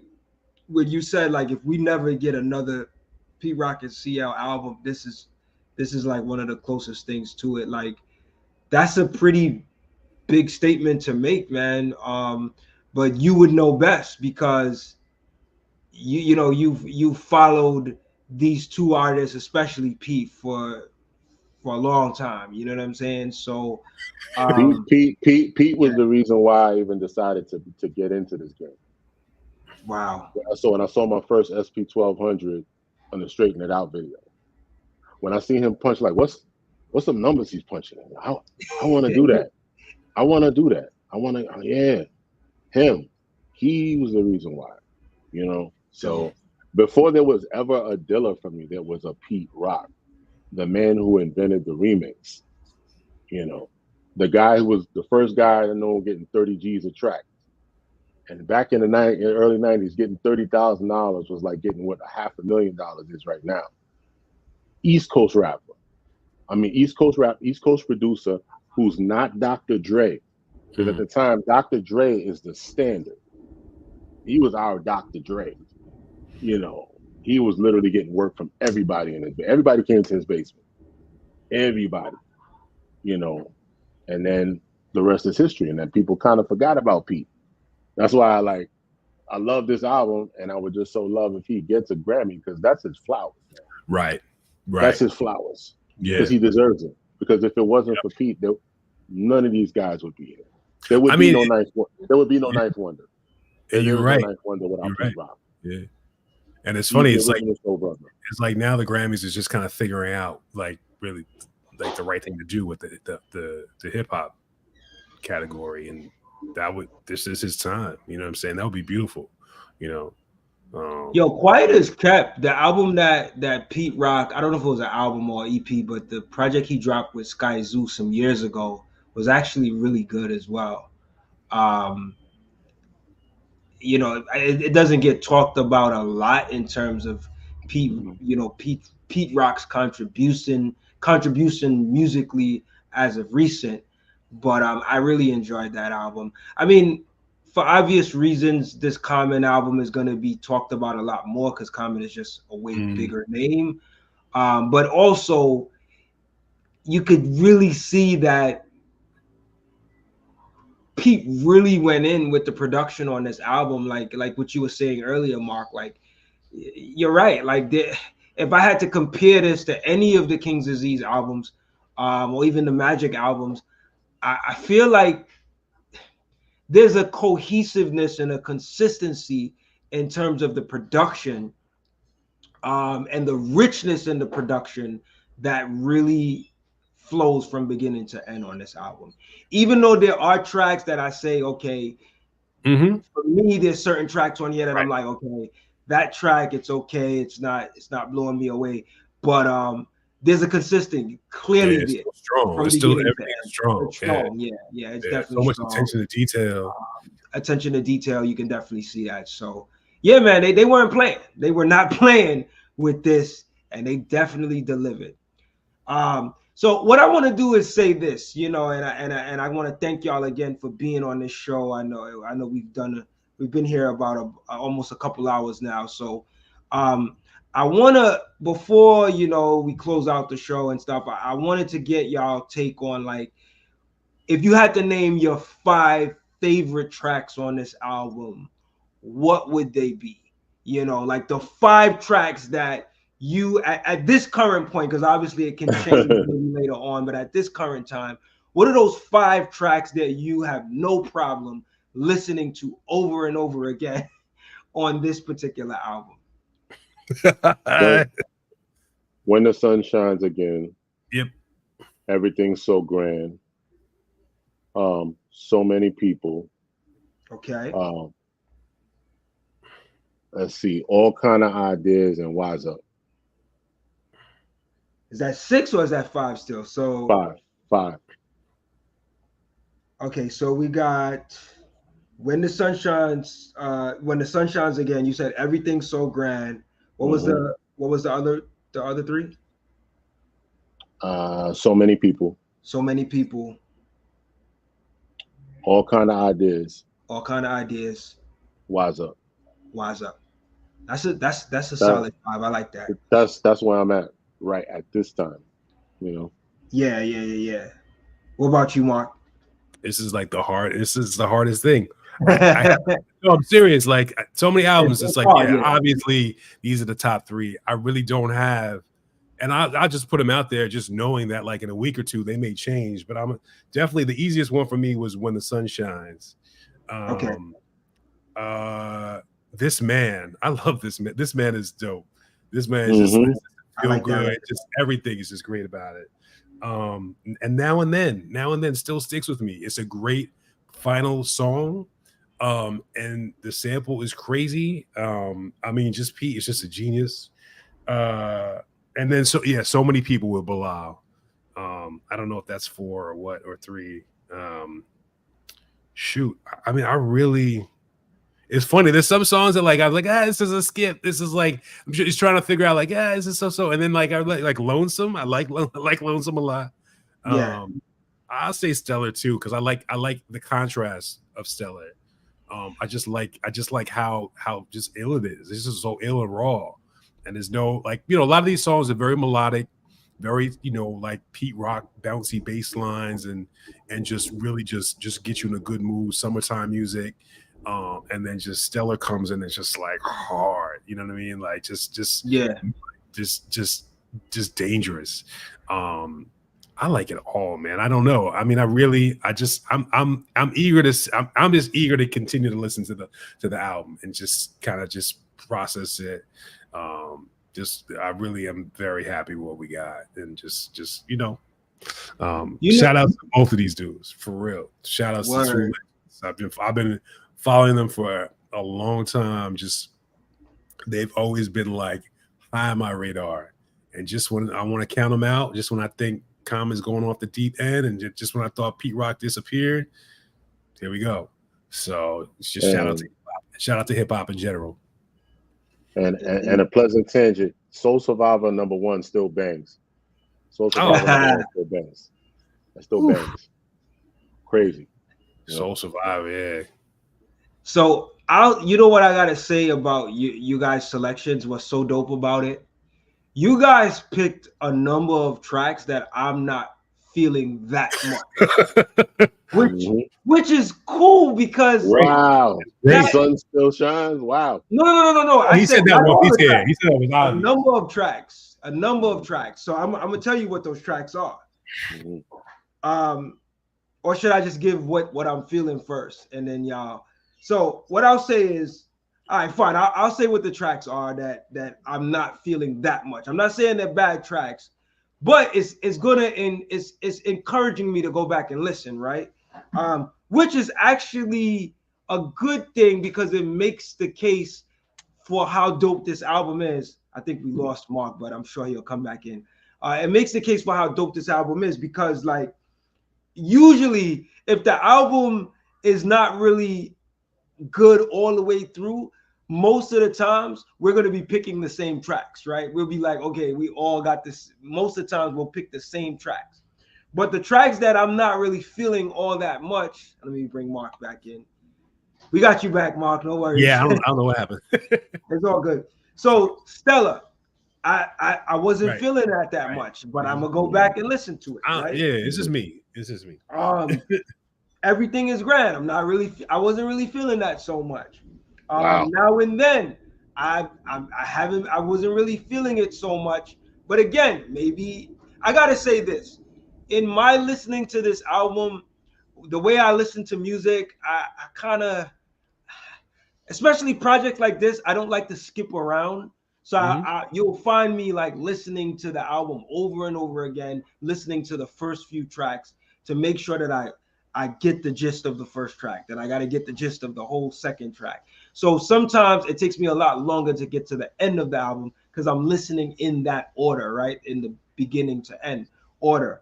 But those 3 tracks are the tracks that I'm like, man, I haven't been blown away by yet, you know? But the fact that you guys chose them in your top 5 between you, Mark, and A Level makes me want to listen to them. But I'm going to give you my top 5 that I'm feeling right now. I would say definitely When the Sun Shines Again. That's my favorite track on the album. Fortunate. I really love that track. Wise Up. I've grown to love that track even more than when it first came out. So that's 3. I would say Dreaming. I definitely like Dreaming. And then Lonesome. Oh no, and then also All Kinds of Ideas. I would probably put All Kinds of Ideas before I put Lonesome. I also really like Lonesome. Speaking about Lonesome, I think I mentioned it in the chat with you guys, was when you hear the hook on Lonesome, when I first heard it, it sounded to me like it was actually a vocalist that, you know, they had featured on the track. But as I listened to it, it sounds like a sample. And I was like, that is so brilliant that Pete is able to make this actual sample sound like a featured vocalist on the track. I just wanted to shout that out. Yeah. What gives him his edge, I think, over a lot of producers is that he's not new in the sampling game. This guy has over 20,000 records in storage. Rare records.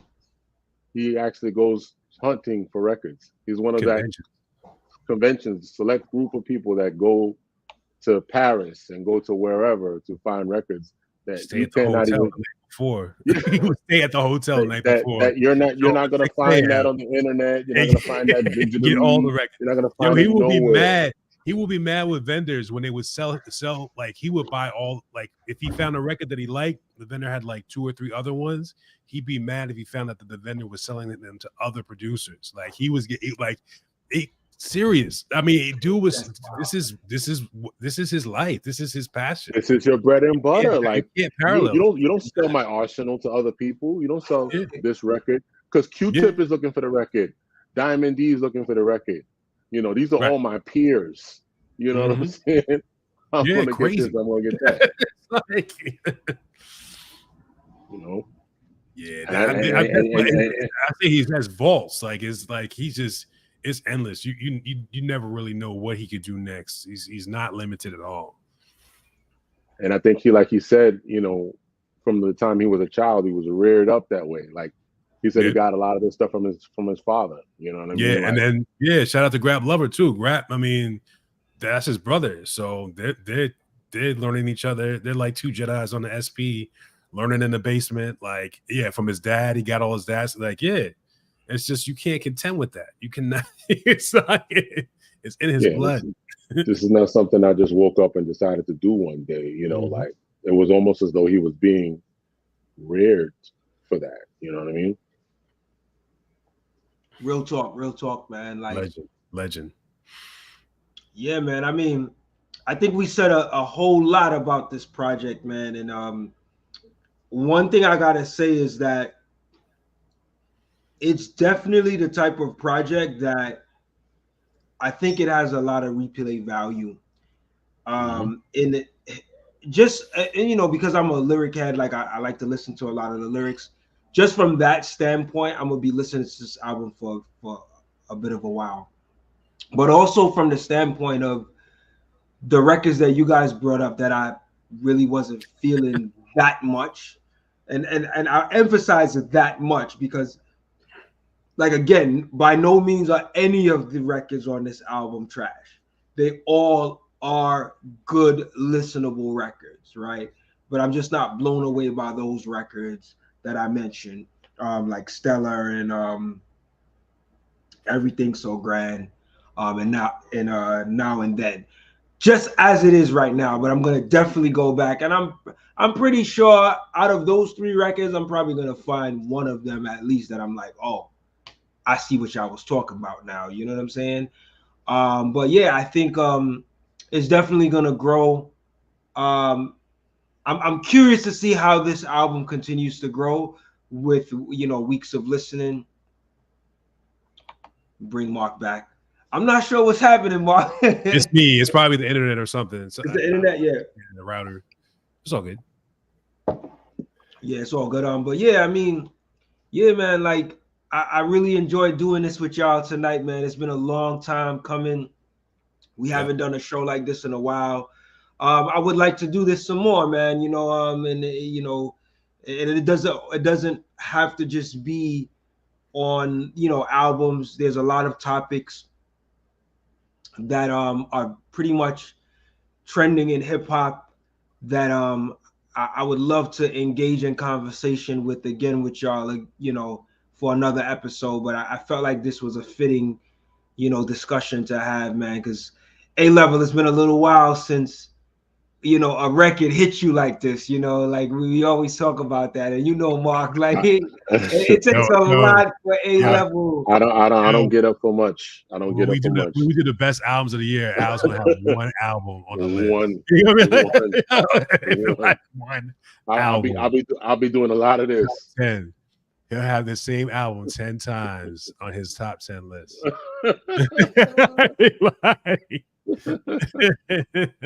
Al stuck, but it's a good. I mean, this is if it's an album he's stuck on, this is the one. Cover Boy is asking, did P Rock say "rock the house" like he does on that new Common CD? Did you guys hear that? I didn't notice whether he said "rock the house," but the kind of stuff that I'm talking about, that he's talking about, I'm familiar with, because that's the kind of stuff he used to say on the Pete and CL albums. But it's that vibe. Yeah. You hear Pete ad-libbing throughout the album. Like you hear him like doing that, all that extra stuff, you know what I mean? Like just to kind of jazz it up some. And you would hear him do stuff like that, throughout the album.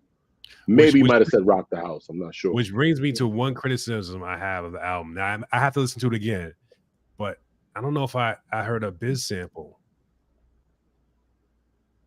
I think no.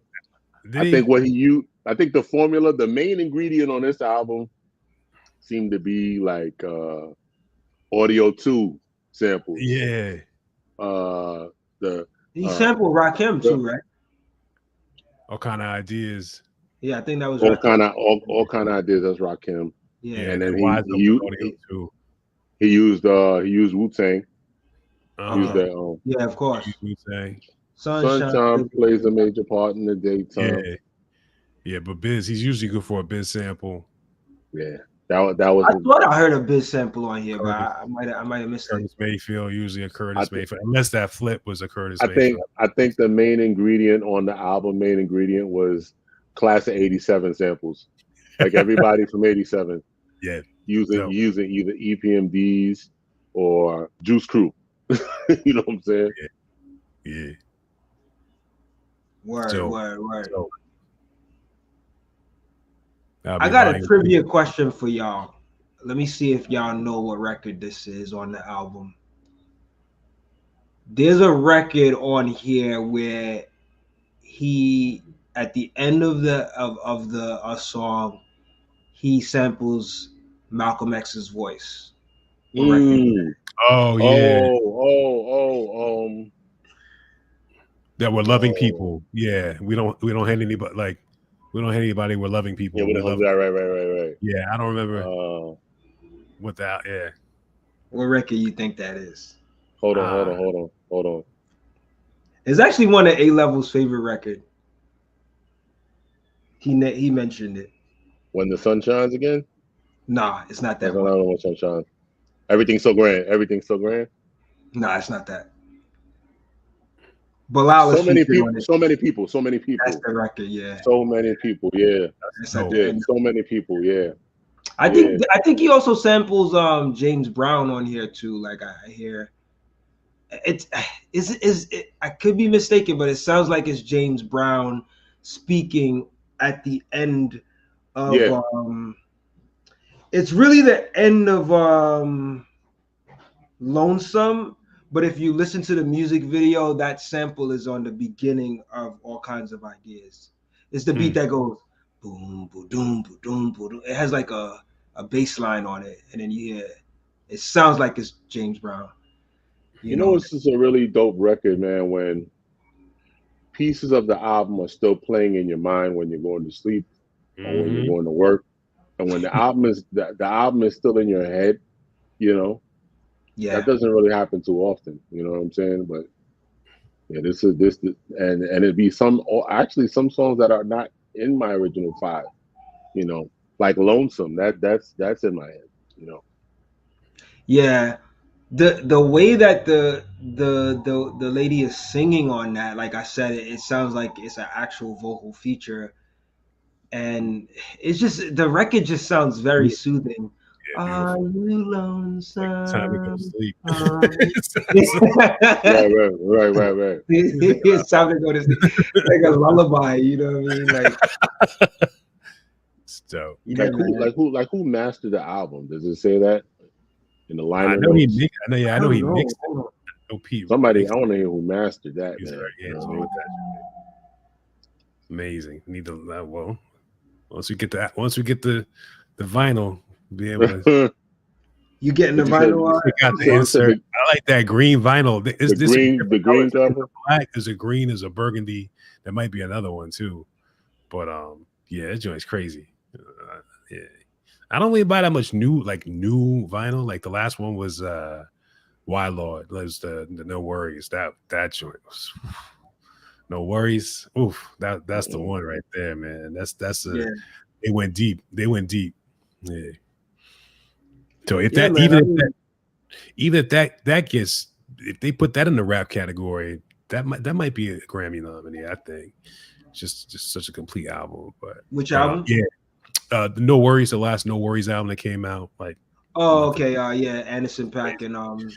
But I'm gonna definitely get the vinyl of the Auditorium, because it's just that's what it's for. It's just got that feel to it. That I want to see. I want it's just a different feel, and the warmth of it. It's a very warm album. So I'm it's a warm album. I like that. I like that adjective. Yeah, that's warm album. That's definitely it. It's exactly it. Very warm, very soulful. It's just a good listen, you know, like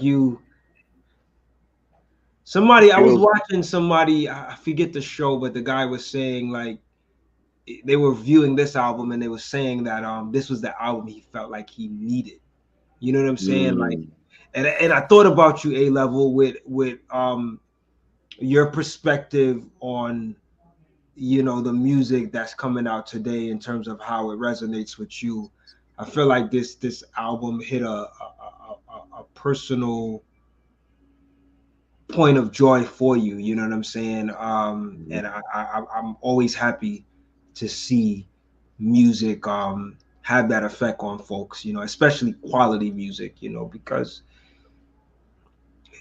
for what it's worth, man, 50 years of hip hop, and I feel like in many ways the music has regressed, even though from an underground standpoint, I could argue that it's also progressed as well. But it's definitely, we've seen a lot of regression in hip hop, you know. So when we get moments like this where we can all be unified, right? You know, there's a lot of records I like that A-Level may not like, or maybe Mark, you might not be feeling, or vice versa, or whatever, you know what I'm saying? But when we can come together and we could have a universal appreciation for a new album, that says something positive about the culture, you know? Yeah, right on. And this definitely is one of them, you know what I'm saying? Yeah, man. Yo, shout out to the folks in the chat, man. Yo, they going crazy. They having a conversation of their own about albums and stuff. I can't even keep up. But big ups to y'all, talk man. About who's better, beating us or the alcoholic.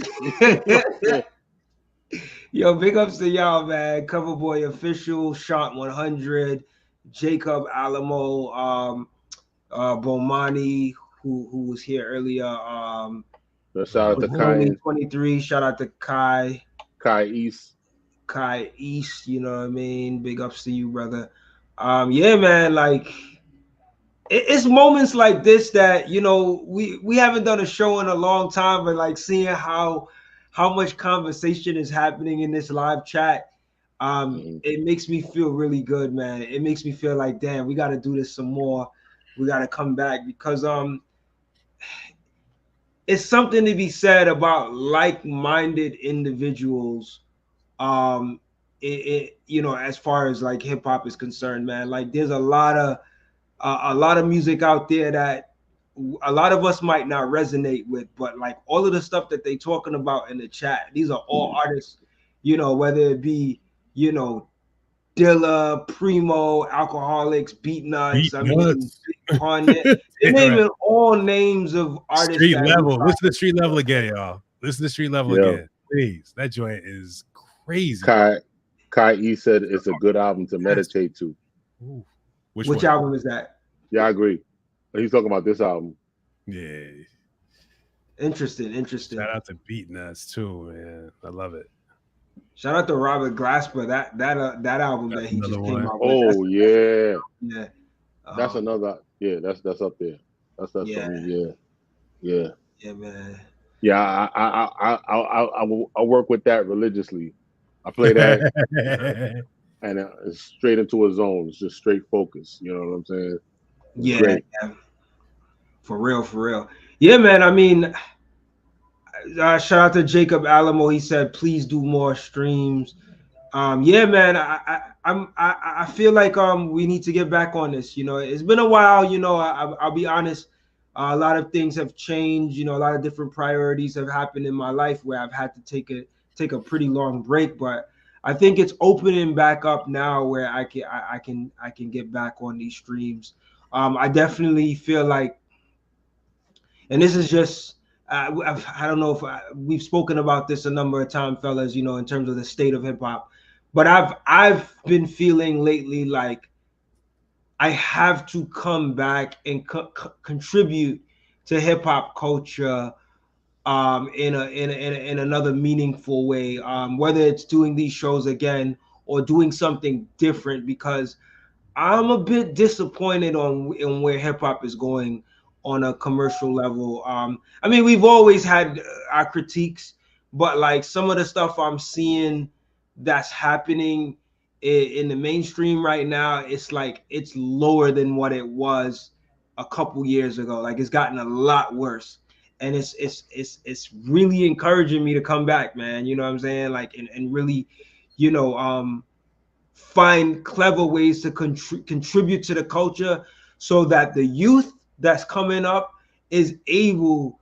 to learn about substance that actually still exists in hip hop, you know, or the substance of the past that they still have yet to know about, you know. So yeah, man, I definitely feel like we should get some more streams coming. Yeah, you know what I would like to see, man? I would like to see you drop. I know you have it already on the YouTube page and probably on the Out the Box Media page, but drop something like Out the Box Classics, you know, like just for the fact that you see a guy like Kendrick or K. Dot doing what he's doing, drop that classic Kendrick Lamar interview, you know what I'm saying, in its entirety, and release that live stream so everybody sees that. You know what I mean?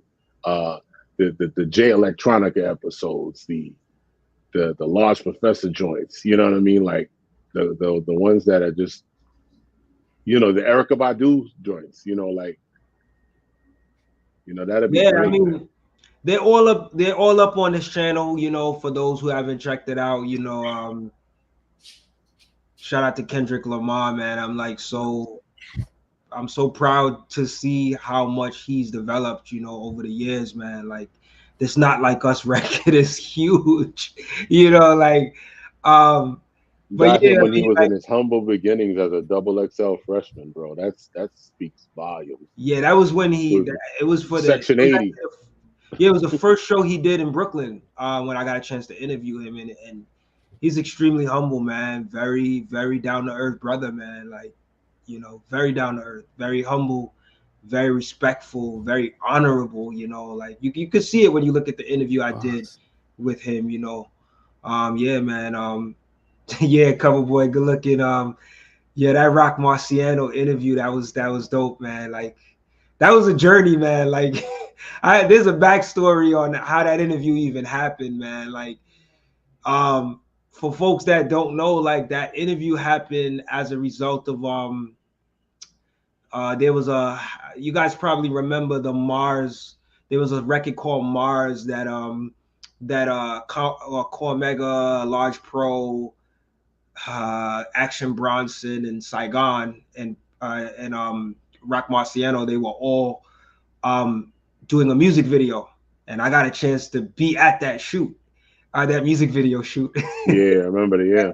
And that's how I got to build with Rock, and we drove out, you know, I was, yeah, he was in the car driving and I was filming him and talking to him, you know, you guys could see it in the actual interview. But that was dope, man. I was trying to get that interview with Rock Marciano for a long time. And that one night I heard they were shooting a music video up in Harlem, and I was like, yo, I'm out there. And I went out there, man. That was when I had the you know, the camera, A-Level, I was using your camera. Right. I was able to go out there and film them, man. Yeah, man, there's a lot of stories, man. Like, you know, things have changed, you know. But back then, A-Level, you know, we would, let me bring Mark back. We would go out to a lot of shows in person, and we would just get opportunities by just being there in person, you know. So yeah, man. The black milk interview, you know what I'm saying? Those covers, you know, when he had just dropped electronic, you know. Electronic, yeah. Those were dope, man, you know. Yeah, man. So yeah, like seeing Kendrick perform in Southpaw in Brooklyn. I got footage where I was actually backstage, you know, when he came out from backstage and stuff. Yeah, man. Big ups to everybody who's checked out the shows. You know, they're up on YouTube. You know, I have a few other episodes that are not on YouTube. That's, you know, like it's, if you go to my Vimeo page, Out the Box TV, I did interviews with Little Brother. That's up there. Murs. I have an interview with Shayun Kuti. We did an interview with Pete Rock, a short interview with Pete Rock when he was at a Roy Ayers show. Gregory Porter. Gregory Porter. Stuff. Yeah, man. So big ups to everybody that's checked out the channel. Yeah, man. It's hip hop, man. I love it. It ain't going nowhere, man. You know. And you know, it's always a pleasure to do these shows with you guys, man. It's always a pleasure.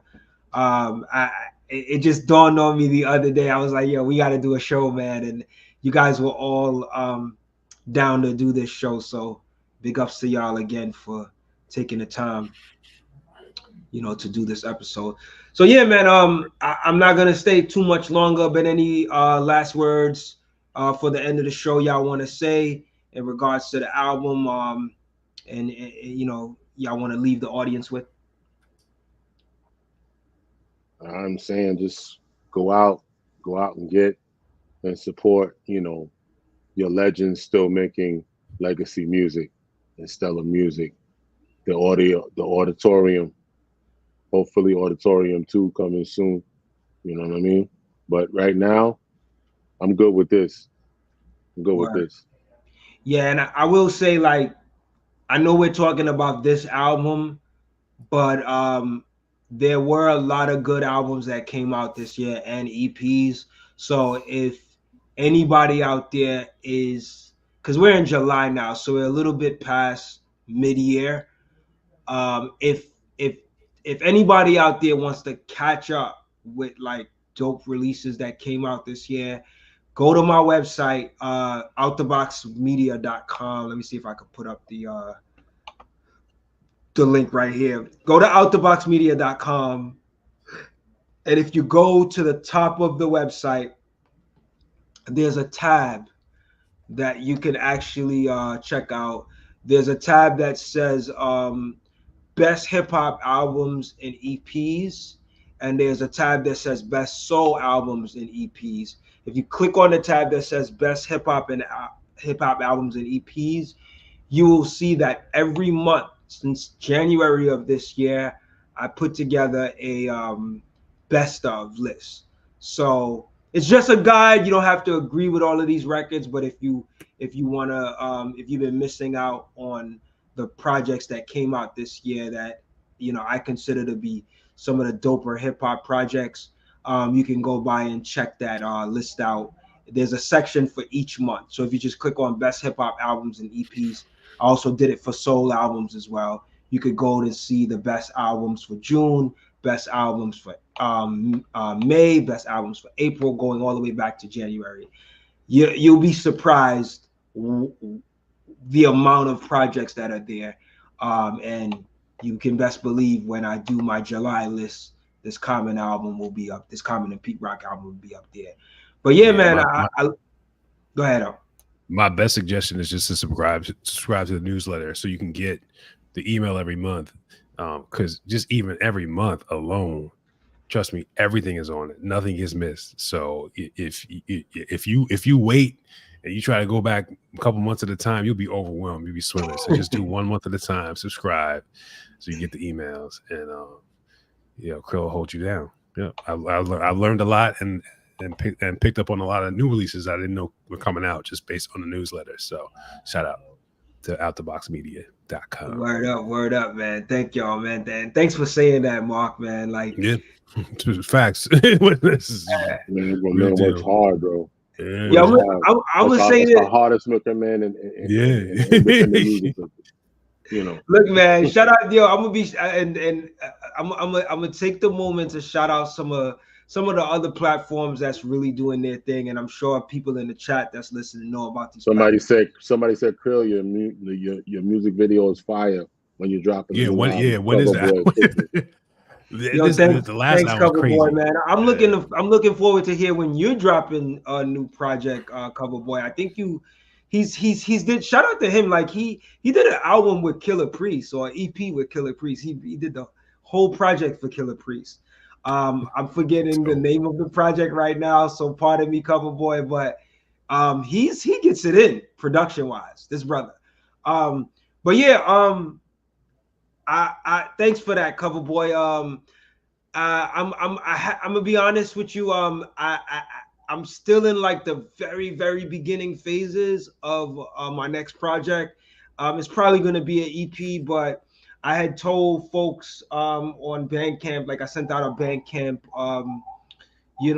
email, just letting folks know that follow me on Bandcamp that it's taking a little time. I took a little break from music. I was be honest with you, I was overwhelmed with work. Work has taken a certain sense of my creative energy away in the last 6 months to the last year. So I haven't been able to do much, but also, my production approach has changed a bit.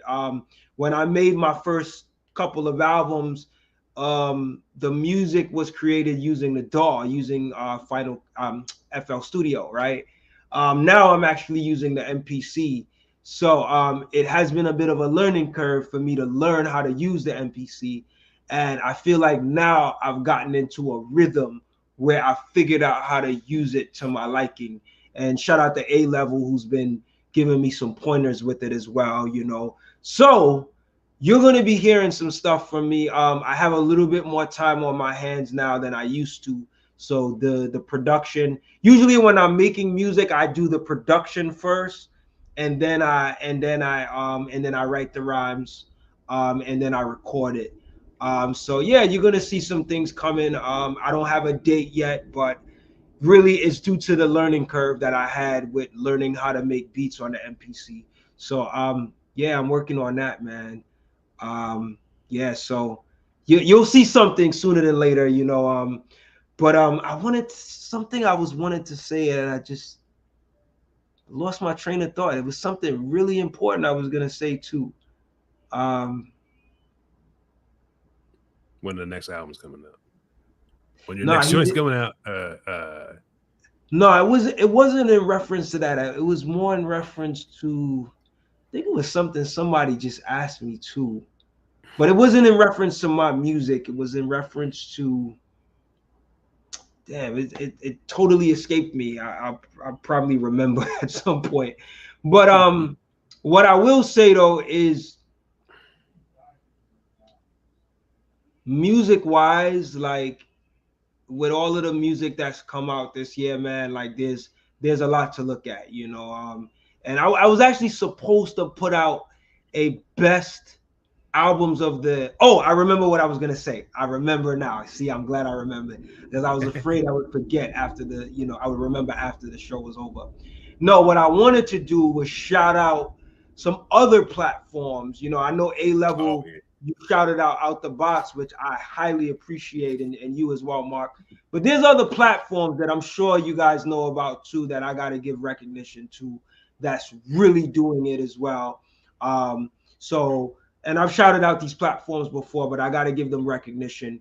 Shout out to Food Sick on Instagram. If you think if you think Out the Box is covering music on a consistent basis, like this guy is something else. Like he's every day he's covering, you know, doing reviews and putting up new music. So shout out to Food Sick on Instagram, FOODSIC. Shout out to rawdrive.com. They have a blog that put out a lot of music. You know, they post music pretty much daily. Shout out to I think it's grownuprap.com. That's another blog. Grownuprap.com. Shout out to hiphopgoldenage.com. These are the platforms to me that's really representing underground hip hop in a very consistent way.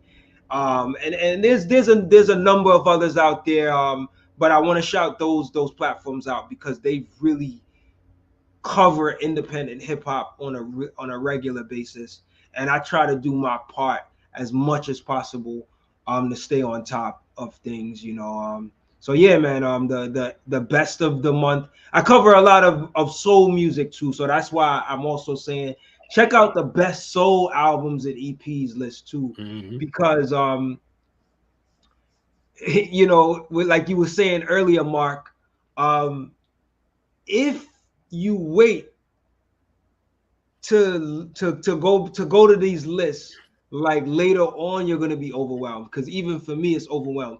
So what these lists have enabled me to do is, like, let's say I want to put together a best hip hop albums of the year so far. Yeah. All I got to do is go back to the list and look at like my top 3 albums on each list and try to compile it from there, you know, so it's much easier. Even though I do have to like go through it thoroughly, because there's albums that may be lower on the list that months later I'll come back to it. I'm like, oh no, that needs to go higher on the list, right? So, but at least I have the framework, right, or the list already there to choose from. So yeah, man. Again, man, thank y'all for joining me. And I look forward to doing this again sometime, hopefully before the summer is out, you know. Word, man. Thank you for having us as always. You know what I mean? Yes, man. Absolutely. Yeah, it's been a joy. Yeah, man. And thank you to everybody who's tuned in. I know it took a little time for us to get started, so I appreciate y'all patience.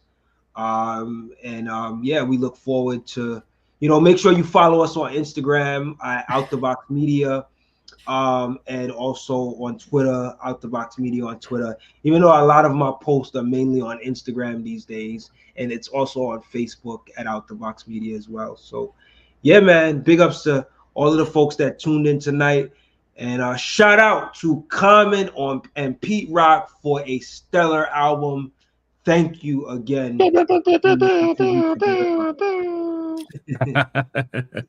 So I'm gonna let A Level take us out of here, man. Do it how you usually do. Hey, what happened to Peace? Peace. One love, y'all, man. Thank you. Shout out J Red. Shout out Kai De Niro. Shout out to J Red and Kai De Niro, man. Big ups to y'all, man. We'll catch y'all on the next one. Stay safe. Enjoy y'all summer. Much love. All right, fellas. We out of here. All right. Peace.